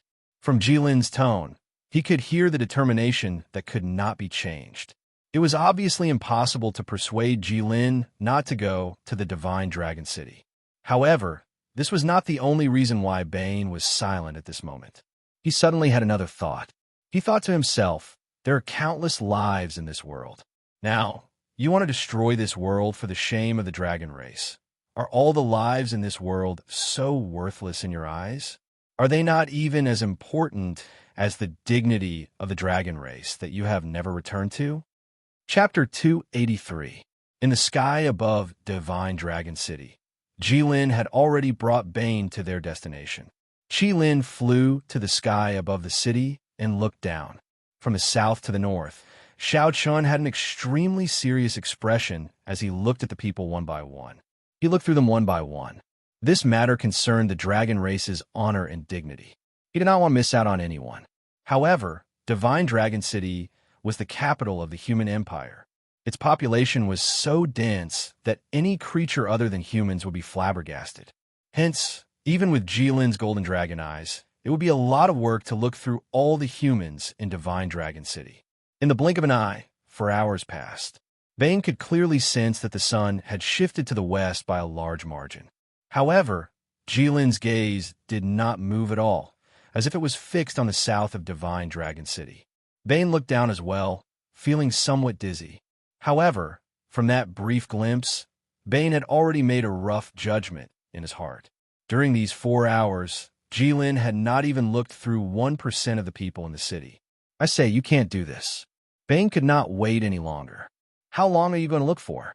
Shouldn't you be able to sense the dragon race's bloodline from several hundred kilometers away? Is there a need to look through them one by one? Jilin's eyes did not move as he continued looking down. However, his voice rang out. If it were a true dragon, I would be able to sense it. However, it would be somewhat difficult to find a human who inherited the dragon race's bloodline. The Divine Dragon Empire's royal family said that their royal family had half the dragon race's bloodline. This must be false. The dragon race's bloodline is very noble and powerful. If a human really had half the dragon race's bloodline, he would definitely become a monster in the eyes of humans. For example, a horn on his head, scales on his body. Bane thought for a while. It would be countless times more serious than that. Jilin said, humans cannot withstand so much dragon race's bloodline. Hence, if a human really has a dragon son, the dragon race's bloodline in his body will only take up a tiny bit of his entire body. That's why I have to look carefully. I can't miss anything. Bane was silent for a moment as he listened to the faint hubbub of voices coming from below. Bane thought to himself, you guys don't know, right? There's a huge fireball right above your heads. If it falls, it will burn all of you to death. He was still loitering around. As Ben listened to the voices below, he suddenly thought of a problem. Don't you get confused when you see these guys walking around? Do you remember which one you have seen and which one you haven't? I remember it clearly. According to you humans, I have a photographic memory. But you can't remember people's faces. That's because I didn't remember. Now, I remember. What if? Then what should we do? Am I supposed to burn them to ashes after reading them? Is it easy to distinguish? You should just look at it that way. However, didn't the Water Dragon King already say that dragons and humans can't reproduce? You also agreed. Why are you so worried? He also said that the Dragon King's power isn't something I can imagine. Who knows if he can do something I can't imagine? We have to consider all kinds of possibilities. We have to be careful. But this kind of thing, humans and dragons shouldn't be able to do it. That's not necessarily true. According to what I know, gods and humans shouldn't be able to reproduce. However, the war god is awesome. He still gave birth to the War King's bloodline. I don't know what method he used. From what the Water Dragon King said, he seems to be very close to the War King. He even knows the name of his wife. He might know what the War King knows. The war god is at least in human form. According to the legends of the Church of Light, humans were created by God based on their own appearance. This isn't strange, oh. I was wondering why there were so many legends about the children of God. So that's what you guys thought. But what makes me more curious is that you didn't think of a possibility that could satisfy the mating of humans and dragons. That possibility was right in front of you all along. What possibility? Bane was stunned. He really didn't think of any possibility. Could it be that Jilin had already thought of a possibility? It's me, Jilin said. Can't I transform into human form? You. Bane said one word and couldn't continue. He wanted to say that she was different. There was only one Aisha in the world. The price Aisha paid to turn Jilin into human form made her heart ache. Before they left the Middle Empire, Aisha would take every opportunity to complain to Bane. She would say how difficult it was to obtain those materials, but they were all used up in one day. It was obvious how difficult it was for Aisha to turn Jilin into human form. However, Bane thought about it again. In the eyes of the dragons, Aisha might not be that special. At most, she was a little outstanding among humans. And the materials used by Aisha, the dragons should be able to get them. It seems that you have realized it. Jilin saw that Bane suddenly didn't speak and knew that he understood.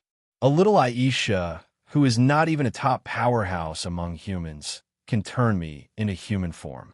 The Water Dragon King knows so many gods, I don't believe that he can't do it. What Aisha can do, the God of Darkness can't do. Bane shook his head. What Aisha can do, the God of Darkness can't do. This was a joke. It was as ridiculous as what Staya could do, the God of Light couldn't do. Because the God of Darkness was the source of Aisha's power. However, when Jilin said that Aisha was not a top powerhouse among humans, Bane didn't agree. Bane knew that Jilin would say this. Jilin must have counted the Sword Saint, the king of fighters, the warlord, and other abnormal existences. But what Jilin didn't know was that although Aisha couldn't beat them, in fact, Aisha was more famous than these people. When Aisha dominated the continent, the Sword Saint hadn't even started to learn the sword yet.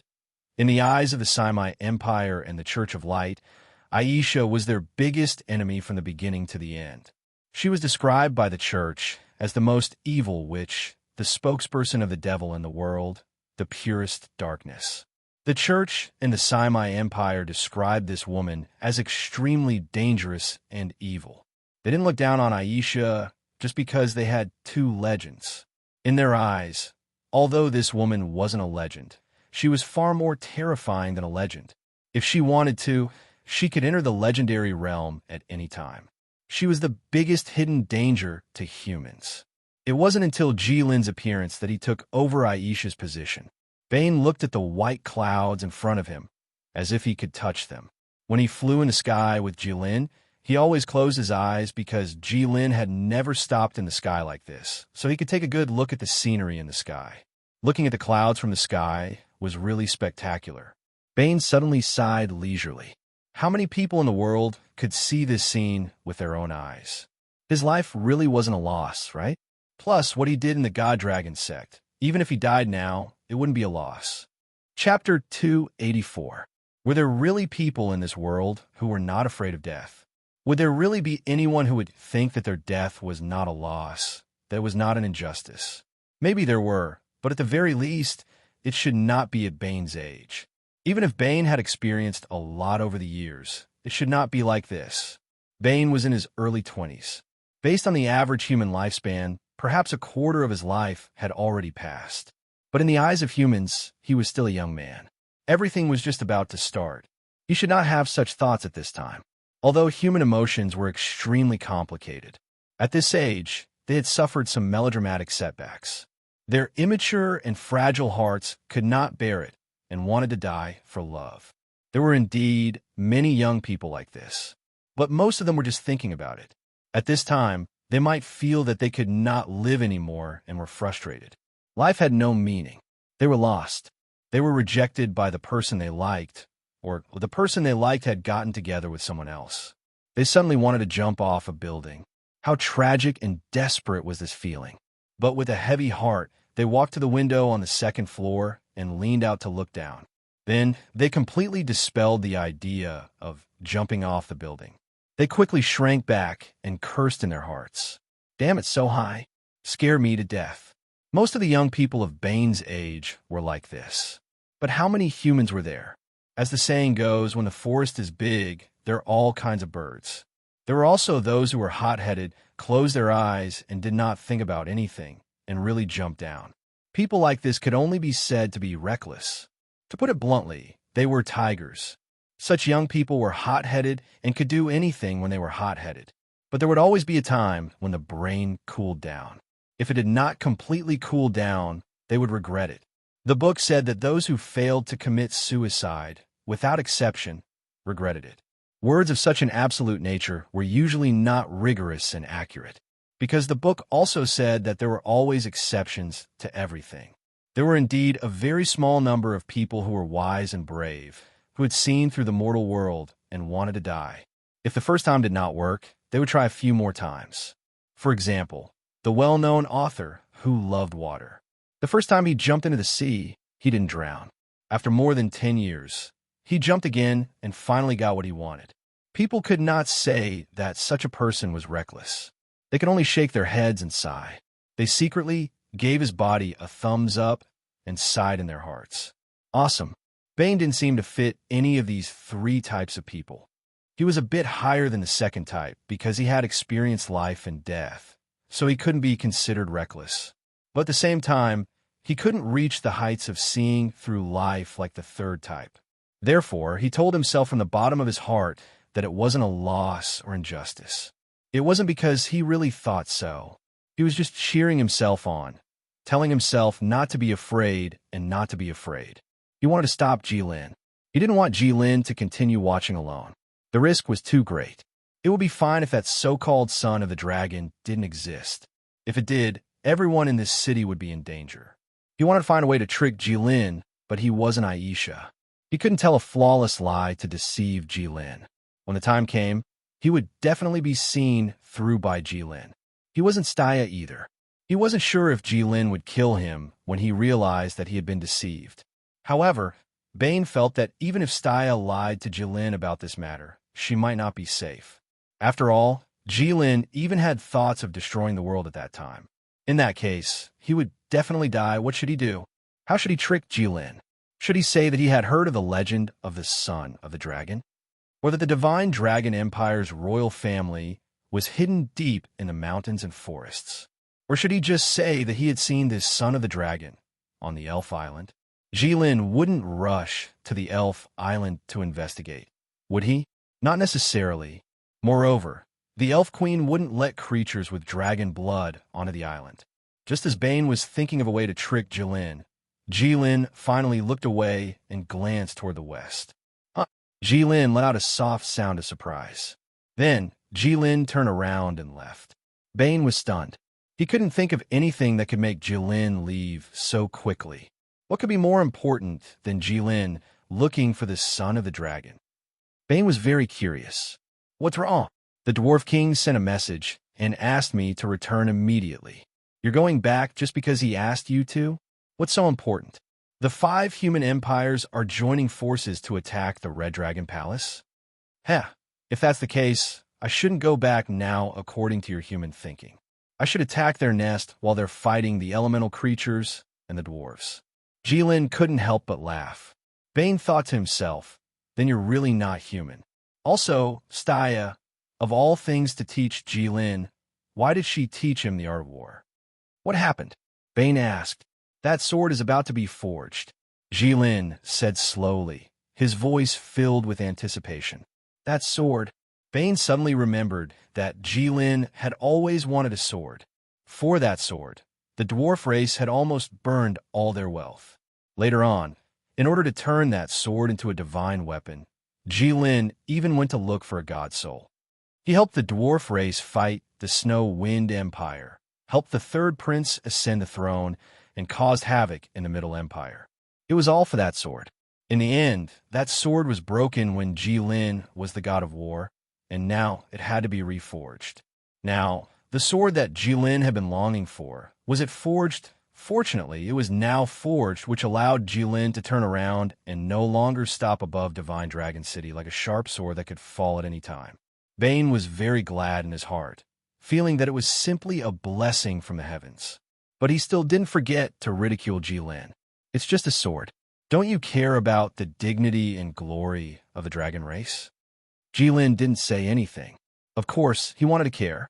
He wanted to get to the bottom of this matter immediately. But the 2 hours just now made him clearly realize that this matter wasn't so simple. It wasn't something that he could do. Just now, Bane asked what to do if he got confused. Jilin said that he had a photographic memory and wouldn't get confused. But this was a lie.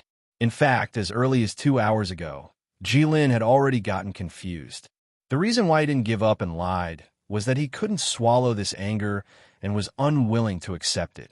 Jilin looked at humans like how humans looked at goats and bees. It looked the same no matter how he looked. It was really too difficult to remember. Jilin felt that it wasn't that his ability wasn't enough. Jilin believed that some humans were indeed gifted with photographic memory. Just like Aisha, she could memorize a book that had been flipped through in front of her within a week. But Jilin didn't believe that if 10 million goats passed by in front of her, she would be able to instantly remember them and then point out which one was which. This wasn't something that photographic memory could do. Therefore, this matter had to be considered at length. Chapter 285. Admitting that he was not strong enough. Admitting that there were things that he could not do. This might be a matter of course in the eyes of humans, but it was not so easy for the dragons, a race that boasted that they could rival the gods. However, it was really too difficult to find a human with the dragon bloodline in the vast sea of people. Hidden in the forest, hidden in the sea. This was the real, seamless tailoring of the heavens. Therefore, Jilin did not say anything and just kept flying forward. When Jilin flew seriously, Bane had to close his eyes again. The world turned into a shadow and blurred backward. That was not a scene that humans could see. The scene changing too quickly would cause a great burden on the human eye. Bane had known this for a long time. The difference between humans and the dragons could not be measured by reason. The scene that you're used to, I can't even take a look. Perhaps humans were really like ants in Jilin's eyes. It took less than half a day for Jilin to fly across the entire continent. Moreover, when he passed by the Middle Empire, he even took Bane for a meal. When Jilin landed with Bane at Mount Gerda, the Dwarf King had already led the blacksmiths to wait for Jilin at the door. It was obvious that they had been waiting for a long time. As soon as Jilin stood firm, the Dwarf King rushed over like a tiger, grabbed Jilin's hand, and dragged him inside. There was still a gap in the middle and nodded to Bane as a greeting. Bane hurriedly returned the greeting. He had not seen the Dwarf King for more than a year. He seemed to be tired and aged a lot. This year seemed to be very tiring. However, looking at his shining eyes and excited expression, it should be no big deal. The Dwarf King's purpose was very clear. He only nodded to Bane once and did not have time to pay attention to him. He led a group of strong dwarves and walked in with Jilin. He complained as he walked. Why did you go out for so long this time? Didn't we agree on 3 days? Jilin had no choice but to follow the dwarves. He didn't dare to walk too fast, too slow, or not at all. If he didn't want to, as long as he stood still, even if all the dwarves came together to push him, they might not be able to move him at all. But he couldn't. Now, he was surrounded by the core members of the dwarf race. Each of them was a genius in the field of weapon forging. Jilin was afraid that if he wasn't careful, he would hurt her again. Jilin asked, "What's the hurry?" The Dwarf King said, "This is a critical moment. The temperature of the flames was even higher. And when the weapon is formed, you must be at the side. This was a divine artifact, so there was no room for carelessness. This was the long-cherished wish of the dwarves for thousands of years. For this, they would not hesitate to gamble everything. If something goes wrong because of your artifact, my dwarf race will perish together with you. Jilin blinked his eyes and thought to himself, I'll let you guys come at me together. Let's see if we can perish together. But on the surface, Jilin nodded again and again. He kept promising the Dwarf King that he would never step out of the Red Dragon Palace again. Bane saw this and felt a little uncomfortable in his heart. He thought to himself, is this the reverse of the host? I remember that the dwarves seemed to have come to seek refuge with Jilin. Sigh, if only Jilin could be so gentle to humans. The world would be peaceful. Bane sighed as he watched Jilin enter the gate of the Red Dragon Palace. Bane was taken aback. Gate. Bane raised his head and looked around. His whole body turned a few times in place. Bane was a little dazed. Is this really the Red Dragon Palace? Bane had come to the Red Dragon Palace 3 times, including this time. The first time was from the Snowwind Empire. At that time, Jilin had just allied with the dwarves. At that time, the Red Dragon Palace was purely a cave. The second time was when he came back from the Nanshin Empire. At that time, there was a gate in front of the Red Dragon Palace. This was the third time. This time it was too awesome. In front of Bane's eyes was actually a city. A huge city. The city wall was hundreds of feet high. The whole body was dark red. It seemed to be a wall made of lava. It was so thick that it felt indestructible. The tall city wall and gate were thick and simple. But the details everywhere were ingenious designs that made people's eyes light up. The combination of the dwarves and the dragon's architectural style was like the calm wind pass. On the city wall, one could vaguely see elemental creatures patrolling everywhere with long swords. There were even F*** guards. Bane was completely confused. What was going on? Why was there a city here out of thin air? There were also elemental creatures. Those were very common in the depths of the Red Dragon Palace. Bane had seen many of them.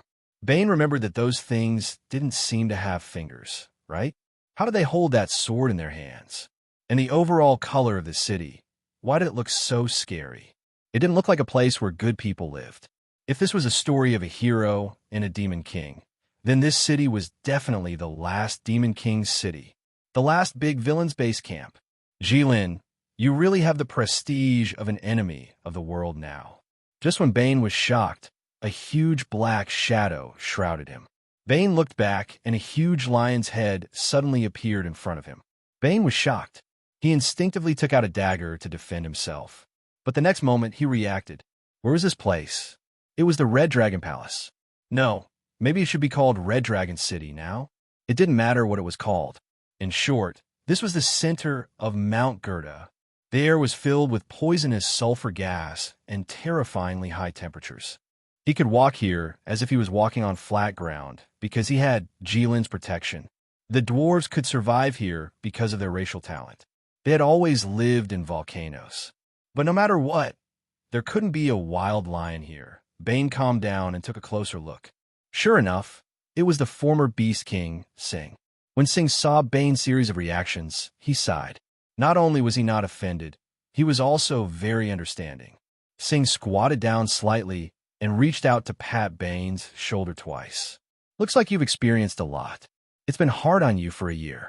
The human world isn't easy, right? Bane's face scrunched up. He felt as if his shoulder had been hammered by a muscular human. I'm a human. Oh. Sing glanced at Bane, his face full of surprise. Isn't it obvious? Bane shouted as if he had been insulted. That's not it. I just want to say that you, a human, how should I put it? You have good taste. Sing laughed. Bane was speechless. Although Sing's words were unclear, Bane understood. Sing was saying that it was very wise of him to betray the human race and follow Jilin. He had good taste in choosing sides. Chapter 286. Bane was speechless as he looked at the laughing Sing. Bane thought to himself, what are you laughing at? I'm not a traitor to the human race. I didn't surrender because I saw that the human race was about to face a disaster. I'm here now because of loyalty. Jilin brought me out of the mountain village and more or less saved me a few times. That's why I can't leave him. Can a lionhead like you even understand the complicated reasons behind this? You look like a dish from the Middle Empire, and you're still laughing. Don't look at me with such admiration. I know you think I'm very wise, but I'm not a good bird, and you're not good with either. Bane wanted to say that to Sing, but when he looked at the 3-meter-tall figure, he suddenly realized that this was the ruthless person who had once defeated the king of fighters, Musin. So, he held it in and did not say anything. Why are you still here? Bane changed the topic and asked, don't you need to return to the wilderness? Don't you need to deal with the affairs of the beast race? I've already dealt with the affairs of the beast race. The leaders of the various tribes have their own affairs. They prefer this. Why didn't you do this before? Sing was stunned, then smiled and said, you're very smart.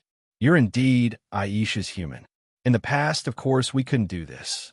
Without the suppression of the Beast King, the various tribes would have already started killing each other. But it's different now. The real Beast King has appeared. The beast race is finally united. We're really one race. Bane pursed his lips and thought to himself, how can the fox race and the wolf race be the same race? What a joke! Bane was suddenly stunned. He suddenly realized that something was wrong with Sing. Such naive words did not match his impression of the former Beast King. If there were no external factors, then there was only one possibility. Sing's mentality had undergone a major change.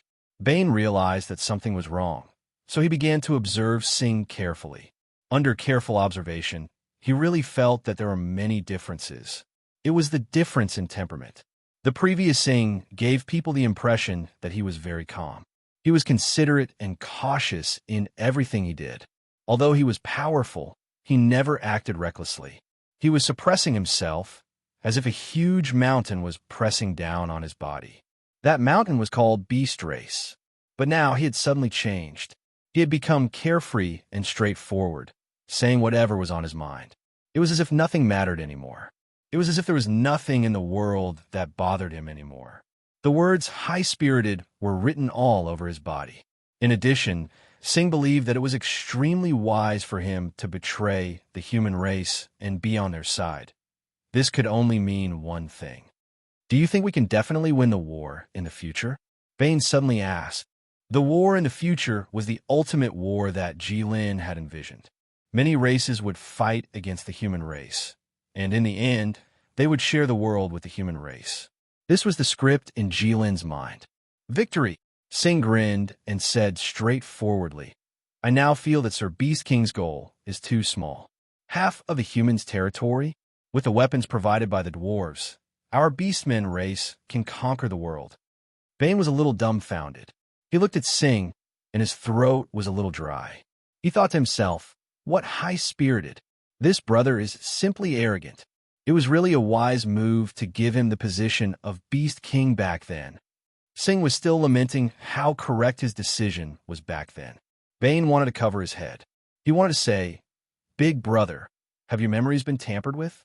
Did you make that happen? Did Jilin snatch it from your hands after beating you to the point that you lost your temper? I've heard it from others. Don't lie to me. Bane had traveled to various countries and seen the top combat power of the human race. In terms of knowledge, he was actually above Sing, who had always lived in the wilderness. Bane did not take Sing's words seriously. He also had the weapons of the dwarves. That pure black dagger was one of them. He knew how powerful it was, but he also knew that it was not enough. Even if all the beastmen were armed with the weapons of the dwarves, it would not be enough in front of the entire human race. The human race had the mobile city and the bright snow divine weapon. Even Jilin was amazed by these two things. The human race also had spaceships. 3 of those things could rival Sir Sword Saint. 200 of those spaceships could stop at Calm Wind Pass and beat the endless sea race until they could not lift their heads. These things are not something Sing could imagine. The human race was actually very powerful. It was just that there was an even more abnormal Jilin, who turned many of the human race's methods into useless work. This was why the human race was weaker. In the end, the real threat to the human race was still Jilin. The others were not enough to be feared. What do you think of what I said? Sing suddenly asked Bane. Bane came back to his senses. I think you're right.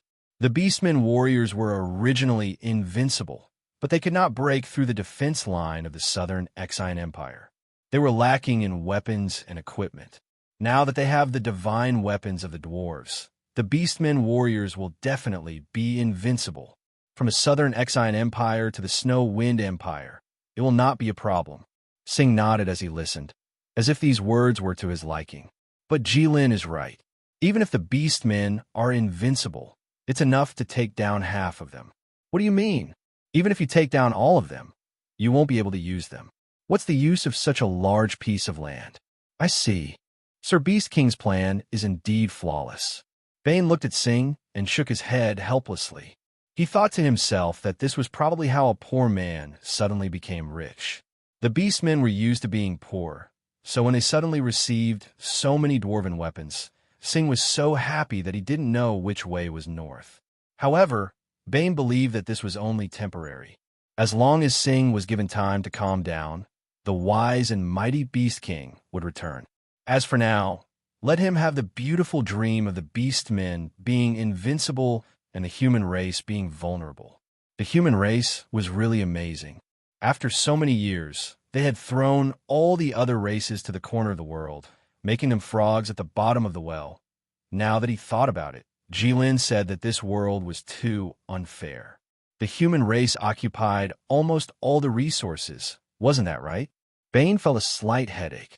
If both sides were not wrong, then it would be difficult to handle. Bane lowered his head and walked into the Red Dragon City, ignoring the novel buildings in the city. He just kept walking forward. He had Jilin's protection, so no elemental creatures would make things difficult for him.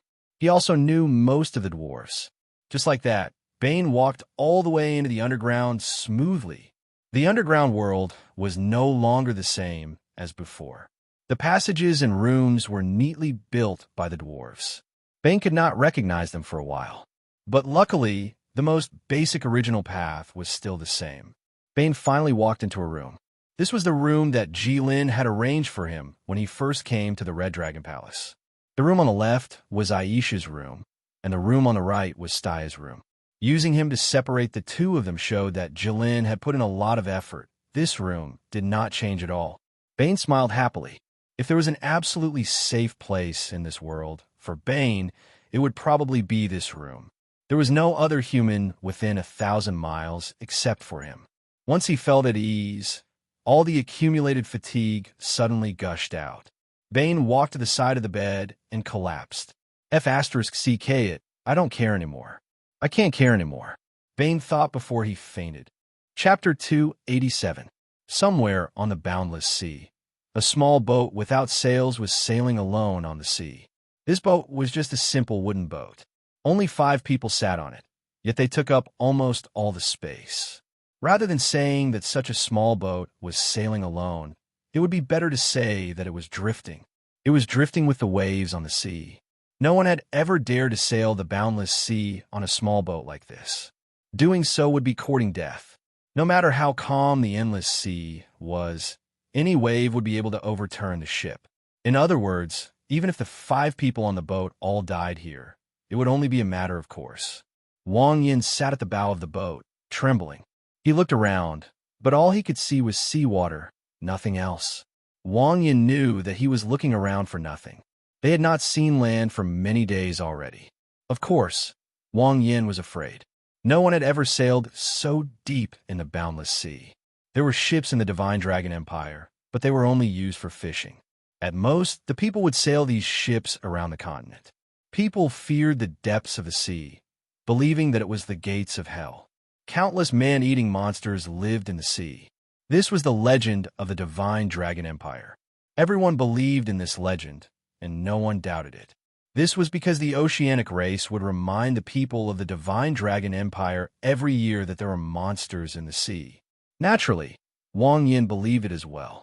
Wang Yin looked at Roar, who sat at the bow with his head lowered, feeling very conflicted. He already knew Luo Air's true identity, and also knew his mission. Although he didn't believe it at first, thinking that this little brother of his had gone mad because he couldn't take it anymore when he saw Calm Wind Pass fall. However, when Roar took out that holy sword, all his doubts were dispelled. That was a true divine item. With just a glance, he could tell that it was the real deal. It was the holy sword. Later, Roar said that he wanted to go to Elf Island and asked Wang Yin if he wanted to come. Although Wang Yin knew that it was very dangerous, he could not restrain the impulse in his heart. After hesitating for 2 seconds, he agreed. The Elven Island. That was the ultimate dream of many adventurers. No one could accurately describe what Elf Island looked like. It was as if it only existed in people's imagination. It was like the dimmest mirage on the sea. One could vaguely see its incomparable beauty, but one could never reach it. Therefore, most humans did not believe in the existence of the Elven Islands. However, those who believed in it had a different explanation. The Elven Island was filled with endless dreamlike riches, all of which were unimaginable to humans. Spirit fruits grew on the trees, rare herbs grew everywhere, and the gurgling rivers sparkled with the light of gems. It was simply heaven in the hearts of adventurers. But that was not the most important thing. The most important thing was that it was said that the secret to immortality was hidden there. No one, no life form, could resist this temptation. Jilin had once said that humans had gone astray. As living creatures, they had given up on the search for immortality and turned to doing miscellaneous things. However, Jilin could not understand human beings. They could not see any light of hope when it came to immortality. But that doesn't mean they don't want to. When there was no hope, this matter could be put aside. However, as long as there was a slight possibility, there was nothing that could stop humans from longing for immortality. Therefore, Wang Yin agreed on a whim. His companions were obviously not overcautious people. Seeing that Wang Yin had agreed, he didn't say anything else and left with Bane. Birds of a feather flocked together. However, when he was in the endless sea, Wang Yin calmed down immediately. He became restless and uneasy. The endless sea's water was immeasurable. No matter how hot your brain was, it could cool you down in an instant. Of course, people like Jilin did not count. Roar noticed Wang Yan's gaze and raised his head to look at him. He smiled. "Brother Wang, what's wrong?" Wang Yan did not expect Roar to be so sharp. He could not avoid Roar's gaze and was slightly embarrassed. Nothing.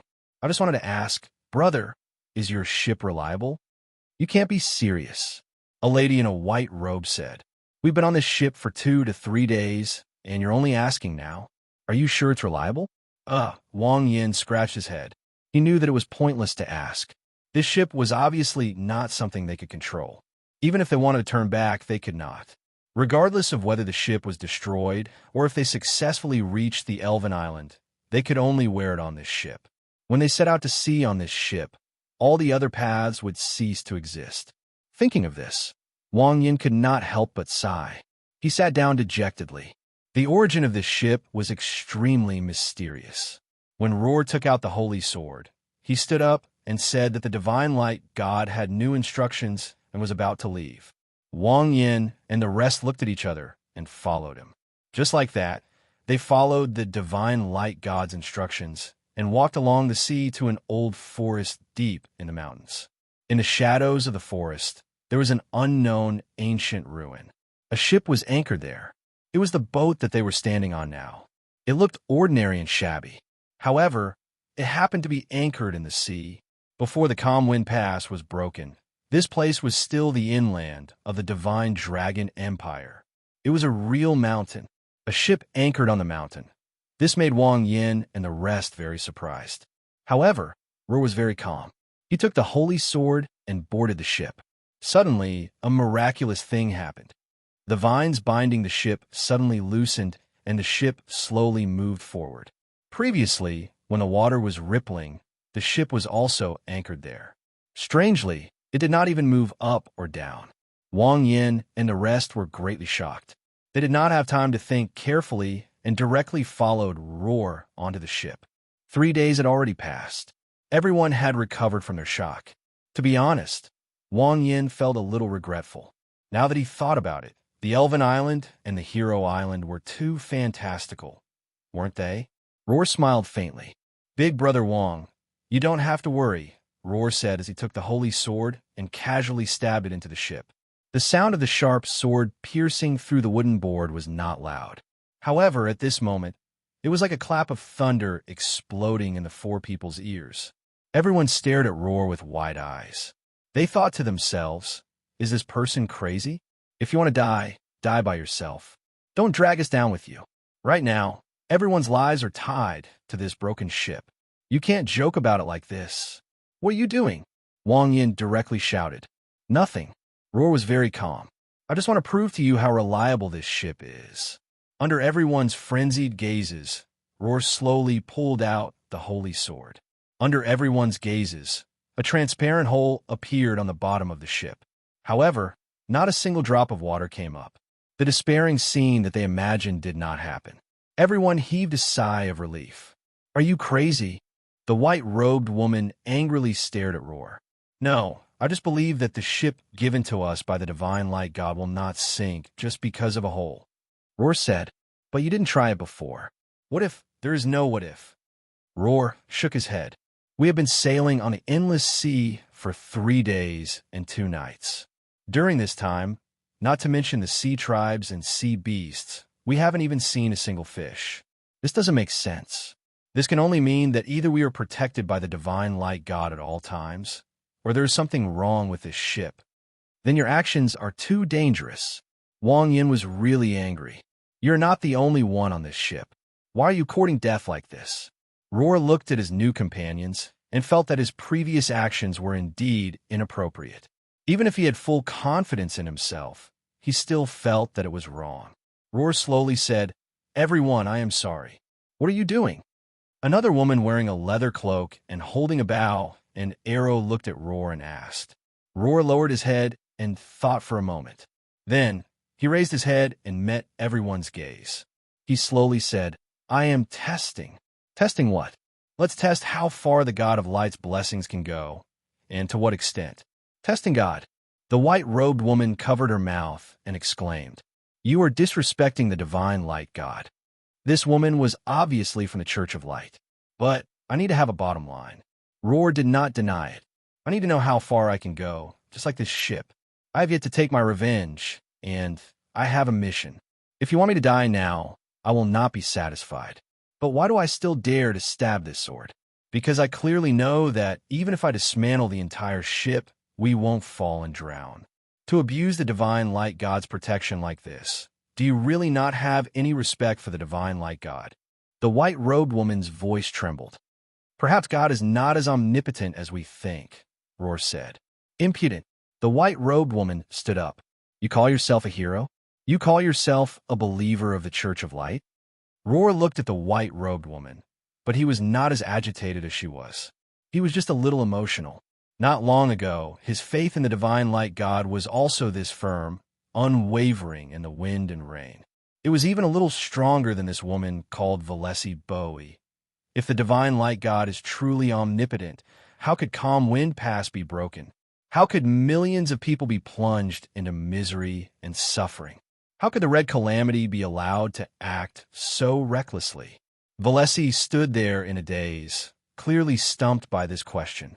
She had seen with her own eyes how many people had died in the flood.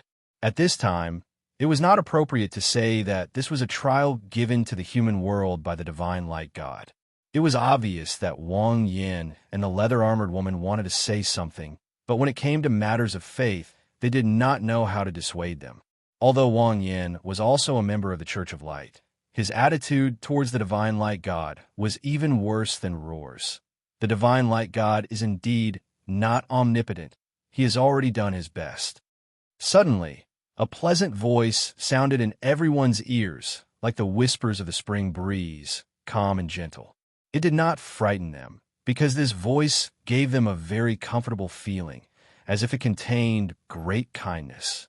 But they still all stood up and looked around, wanting to know where the voice came from. There, Wang Yin suddenly pointed in a direction, his voice trembling as he shouted with tears in his eyes. The direction he was pointing in was right in front of the boat, where a huge island suddenly appeared in front of them. They clearly did not see any traces of it before, and in this kind of sea, it was impossible for them to miss such a large piece of land. An island that suddenly appeared. There was only one possibility. Elven Island. They had arrived. Under the guidance of the divine light god, They had arrived at the most mysterious secret realm in human legends without any setbacks. There was a person standing on the shore of Elven Island. Just by standing there, she seemed to be the most beautiful scenery in the world. Everyone, including Roar, could not help but hold their breaths. A living creature on Elven Island, the boat slowly approached the shore, and under Roar's lead, everyone got off the boat. The moment they got off the boat, the hole that Roar had stuck the first generation in was still surging with water. Not long after, the boat sank. Wang Yin and the others looked at the boat, thinking that it really did not leave them any path of retreat. Wang Yin and the others were completely dumbfounded. They did not think that they would really be able to find Elven Island, and they also did not expect that there would be someone waiting for them here before they even reached Elven Island. The profession of an adventurer was legal now, but not long ago, before the various empires recognized it, it was not. Wang Yin and the others came to Elven Island with the intention of picking some spirit fruits and treasures, similar to their previous exploration of ruins and secret realms. Elven Island was the largest secret realm in human legends, so how could it not have any treasures? In the end, their ultimate goal was to be a thief, but they had forgotten one thing, or rather, they did not know it all. There was a huge difference between Elven Island and the ruins and secret realms they had explored before. There were people here. The strongest race in the world lived here, the Elven tribe. The strongest creature in the world lived here, the Elven Queen. An invincible existence that even the Red Disaster admitted defeat. They now knew, so they panicked. "Are you the Elven Queen?" Roar bowed deeply. The person in front of him was standing right in front of him, but he could not see her clearly, so Roar guessed that this person was the Elven Queen. "That's right," said the Elven Queen. Wang Yin and the others hurriedly bowed together, but they were even more panicked. "I followed the Divine Light God's orders and came to find you," said Roar. "I know. I was waiting for you here. How did you know I would come at this time?" "I knew the moment you left the land." "Did you say that just now?" "Yes." "May I ask, what does try mean?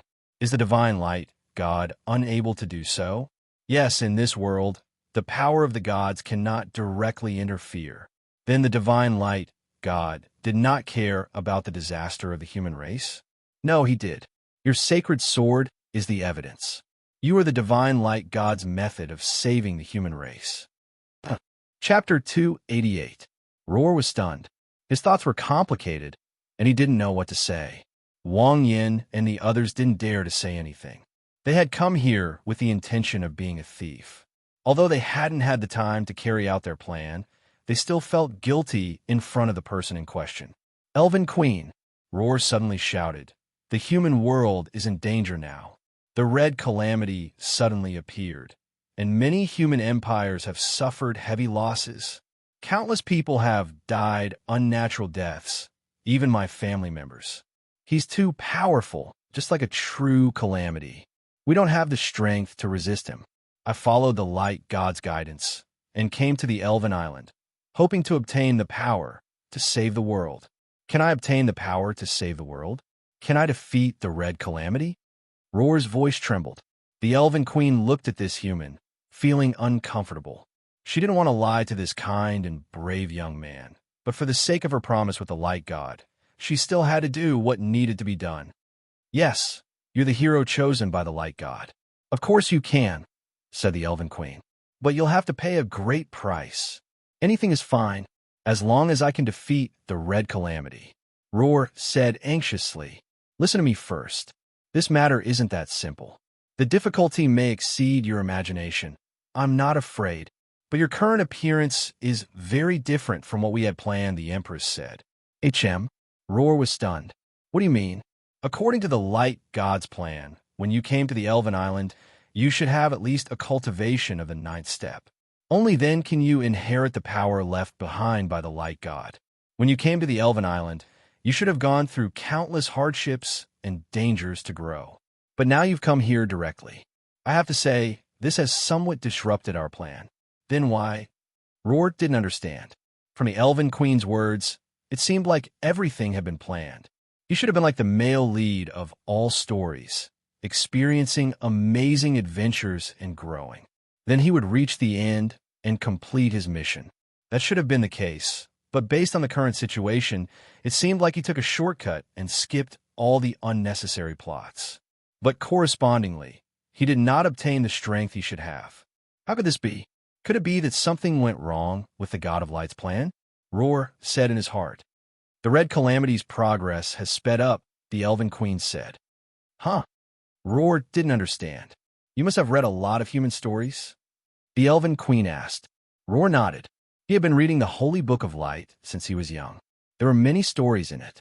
Every time a demon king wants to rule the world, he will definitely have an evil plan. This plan must be extremely difficult, and the demon king would complete it step by step.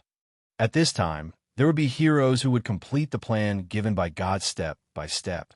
They would grow up and interrupt the demon king's plan at the last moment. Let him fail at the last moment. Most stories are like that. Is the God of Light's plan also, Roar wanted to say, old-fashioned or melodramatic? Yes, the Elven Queen said. This is the God of Light's plan from the start. It's old-fashioned and nonsensical, but it's understandable that old guys like these old tricks. But that red dragon is not an old guy. He is still young. He doesn't like old-fashioned tricks and doesn't like to do things step by step. He didn't follow the God of Light's script and didn't plan anything. Instead, he chose to destroy this world in an extremely direct and blunt way. His progress is too fast. The God of Light has to keep up with him. Otherwise, when you slowly grow up, everything will be too late. Roar nodded. Your Majesty, how do we catch up? The fastest way to grow up, since ancient times, has always been through battle. The Elven Queen waved her hand behind her, and a spatial door quietly appeared behind her.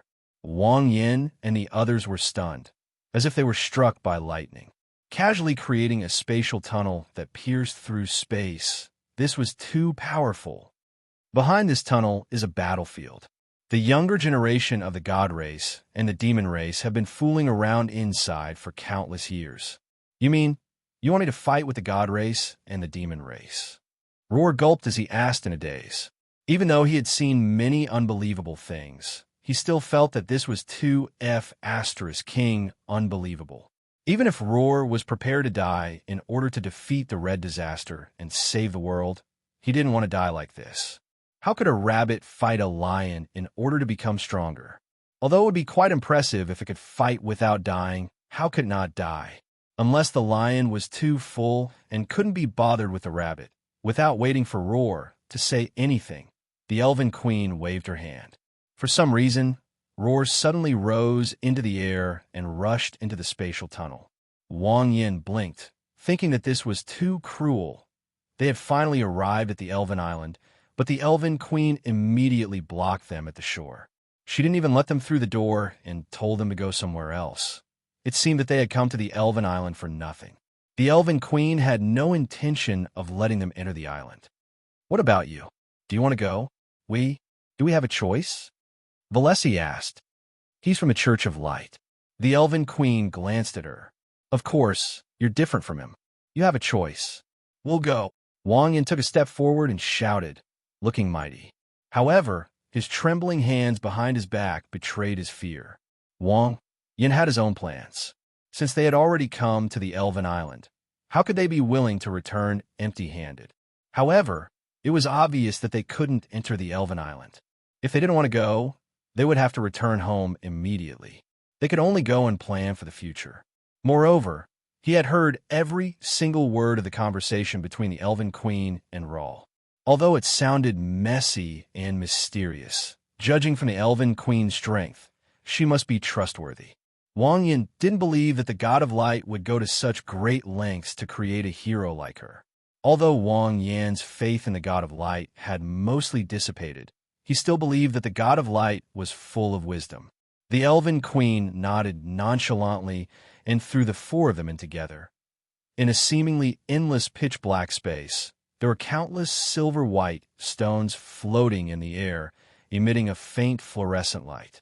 Each of them illuminated the pitch-black darkness. In the center of these floating stones, there was a huge mountain. The human world had never seen such a huge mountain before. It was as if a human empire could be placed on top of it. The sounds of intense, Fighting could be heard from every corner of the mountain, from the inside and outside of the mountain. They never stopped. This was a world created by both gods and demons. The battlefield of gods and demons. The Chaotic Mountain. Chapter 289. Elven Island. In the Elven Palace, a spatial fluctuation suddenly appeared, and the air began to distort slightly. When everything calmed down, a beautiful figure appeared on the elven throne. It was the Elven Queen.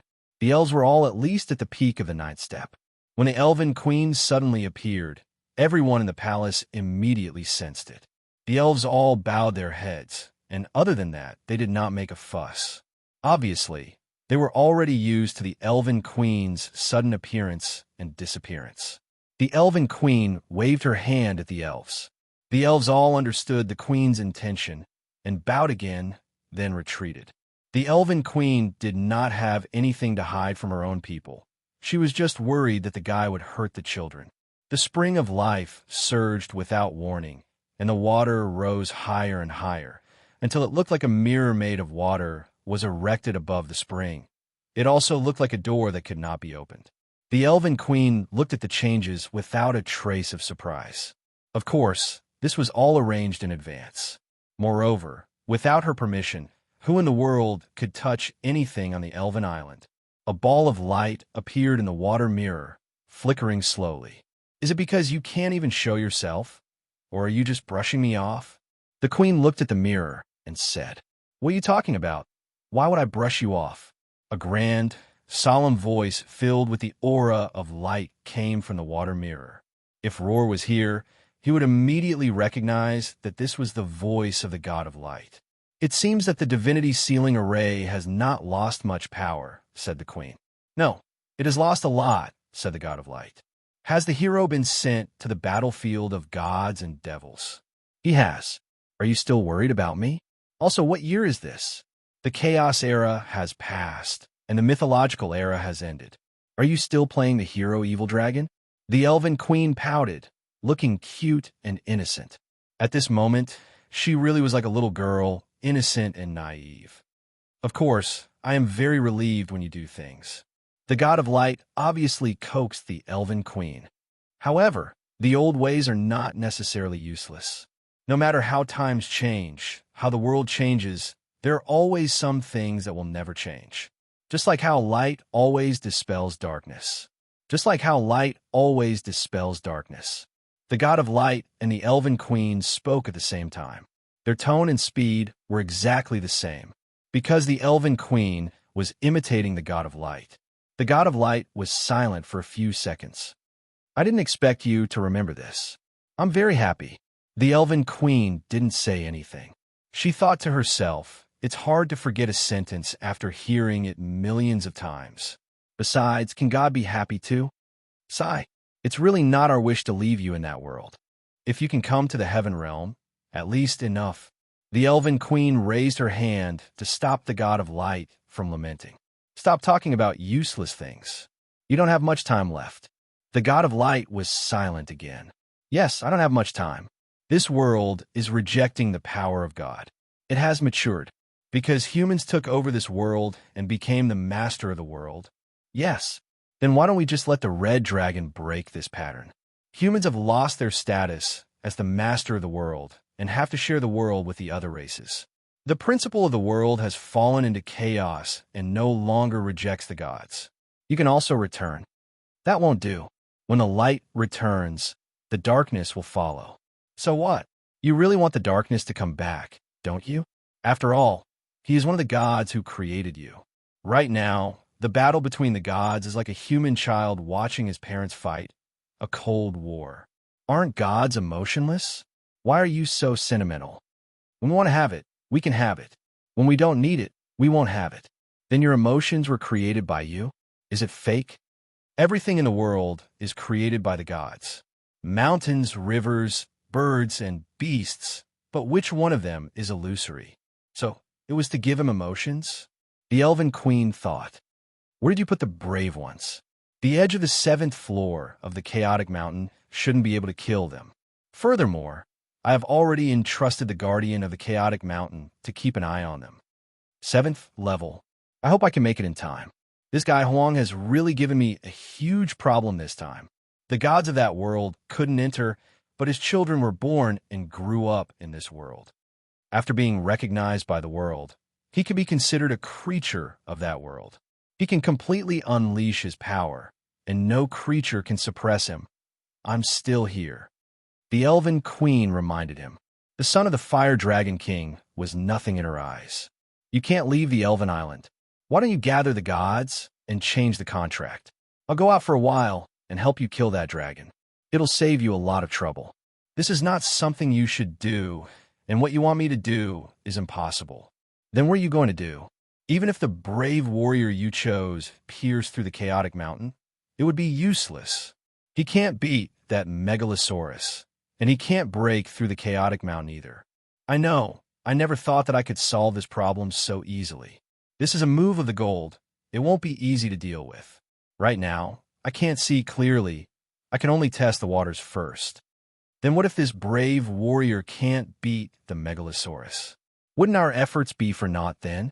That won't happen, because this is not a true brave warrior. Not a true brave warrior? The Elven Queen suddenly stood up. How can a brave warrior be fake? The light god smiled without saying anything, and the light slowly dissipated. It seemed at the time that the Elven Queen mentioned before was up. A fake brave warrior. The Elven Queen sighed. Even though the gods have left this world, is this world still in their hands? But it doesn't matter.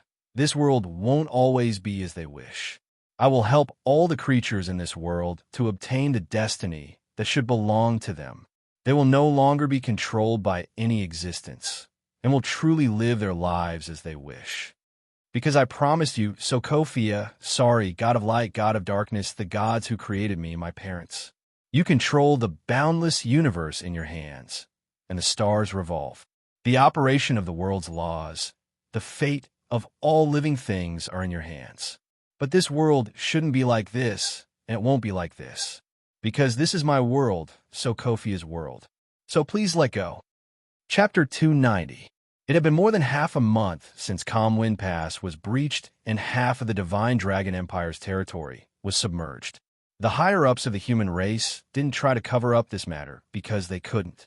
Therefore, in just half a month, the world was shaken and everyone was in a state of panic. At this moment, 4 people stood at the gate of the capital city of the Middle Empire. They stood in the middle of the city gate and blocked a lot of the road. Logically speaking, such immoral behavior should have already aroused the anger of the people and caused them to be scolded by the people. However, it didn't happen. The people looked at the 4 of them and didn't show any dissatisfaction when they walked past them. Instead, they only wanted to kneel and kowtow. This was because the 4 of them, from left to right, were the Sword Saint, the Golden King, the Sacred King, and the Pope.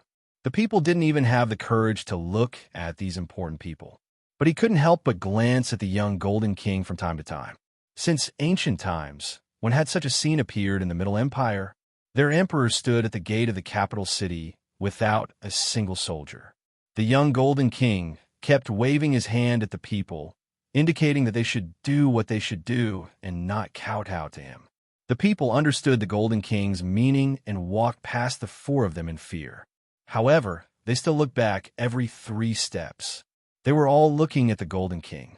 Even though the 3 people beside him were not inferior to him in status, he still attracted everyone's attention. In the Central Empire, anyone could become the most eye-catching existence just by wearing a bright yellow robe with dragon patterns on it. There was no reason to speak of. In front of this robe, the Sword Saint, the Pope, and the Emperor of other countries were all nothing. That was the true meaning of supremacy. However, people didn't just look at their emperor with reverence and curiosity. There were also people who had many thoughts. Why does His Majesty look so familiar? A burly man looked at the Golden King and fell into deep thought. It was only when he saw the Golden King nod and smile at him that he was shocked and quickly left. This was the brother who always drank wine in the red light district. Your Majesty, do you still remember our friendship? A woman in green stared blankly at the Golden King. Her clothes were as green as the water in the Imperial Garden. Her big eyes were watery, as if she was about to cry. Zhao Qi, who was hiding at the side, recognized her. She was the peach blossom that the third prince had attracted back then. The third prince also recognized her, but the third prince deliberately turned a blind eye to her. He had attracted too many admirers in the past, one flower after another. How could he possibly deal with it? The emperor was standing in the middle of the street without any guards around him. If he could kill him, he would be able to obtain the title of the emperor.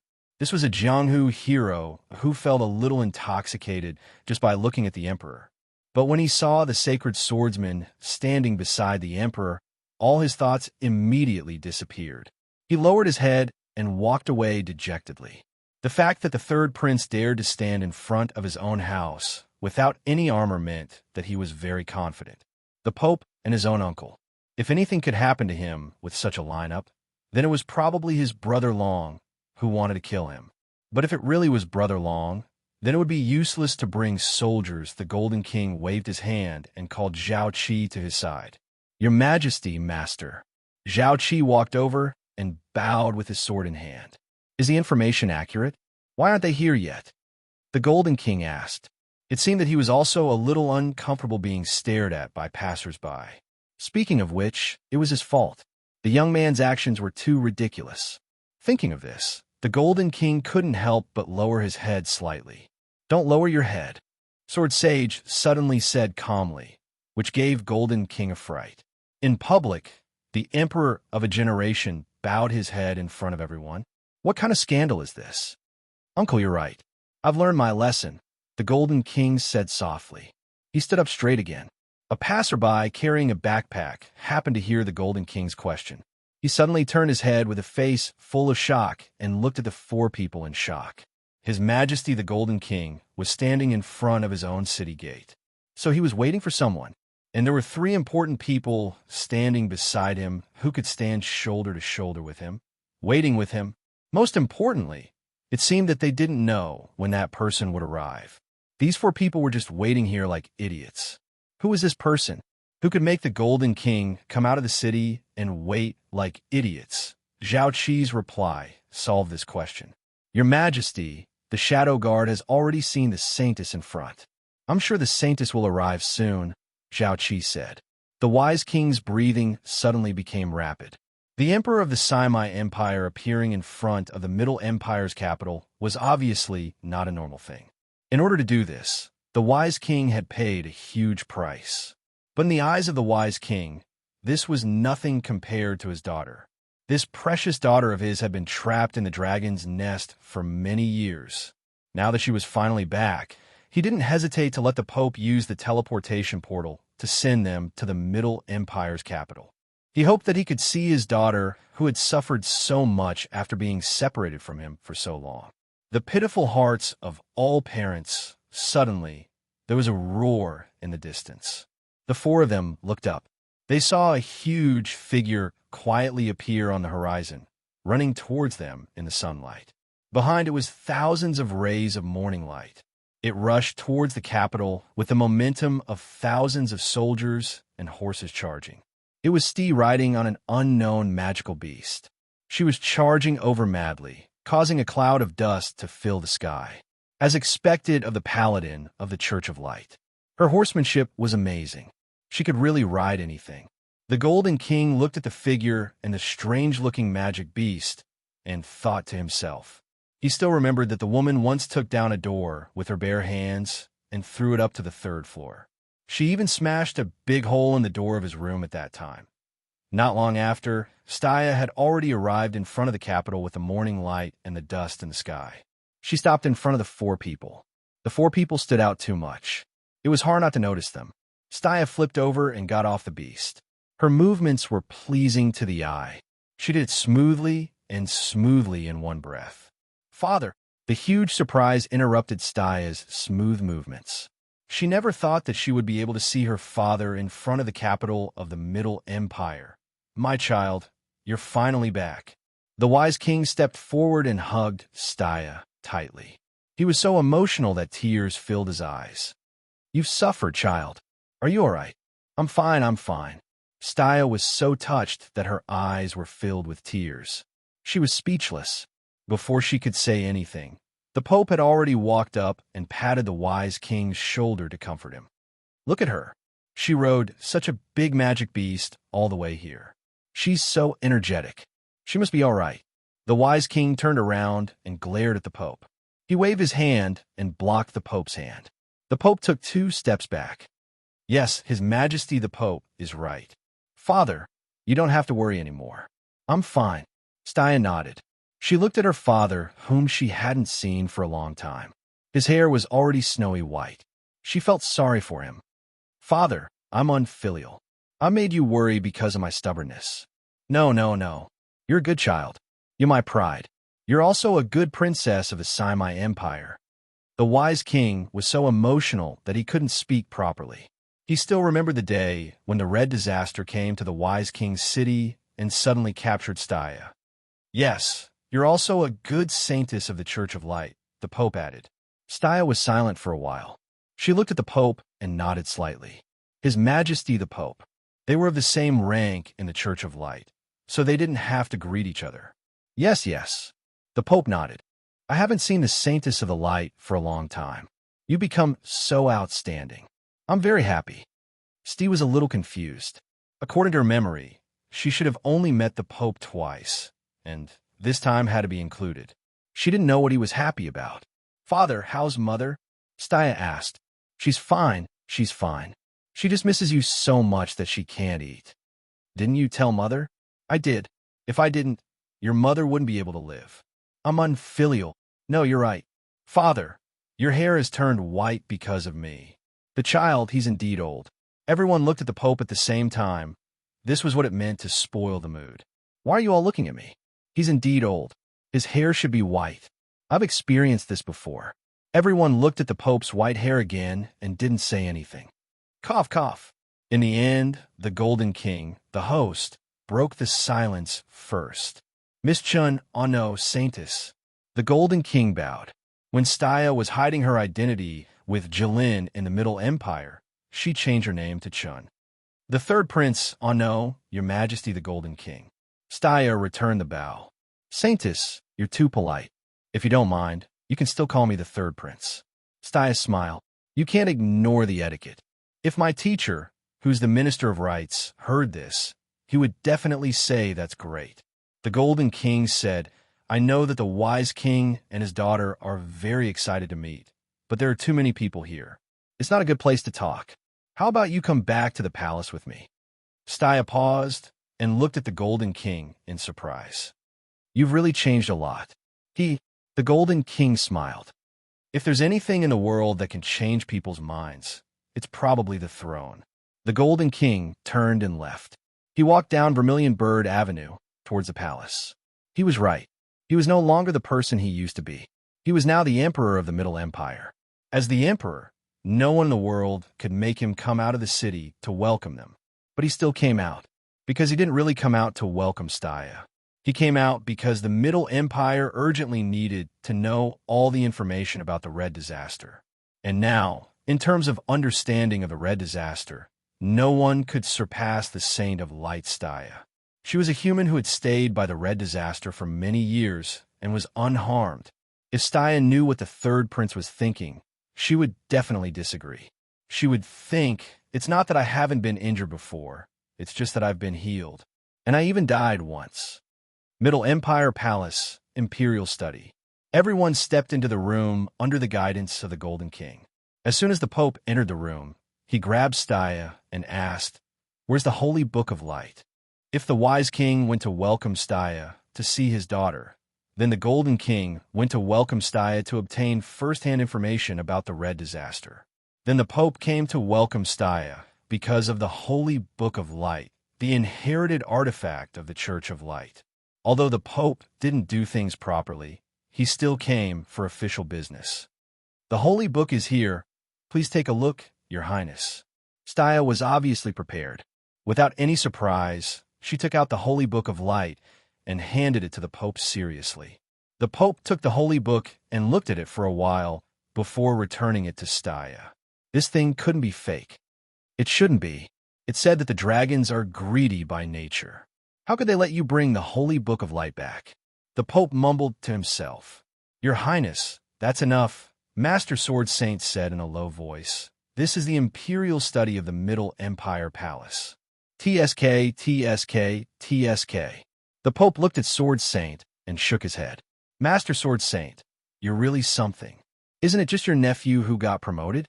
Is there a need for you to suddenly become a lackey of the imperial court? Your Highness. Sword Saint looked at the Pope. His hand was already on his sword. What are you doing? Are you angry? The Pope said stubbornly, but his body still took a few steps back. No matter what, he couldn't fight within Sword Saint's sword defense. That's enough, the Golden King said.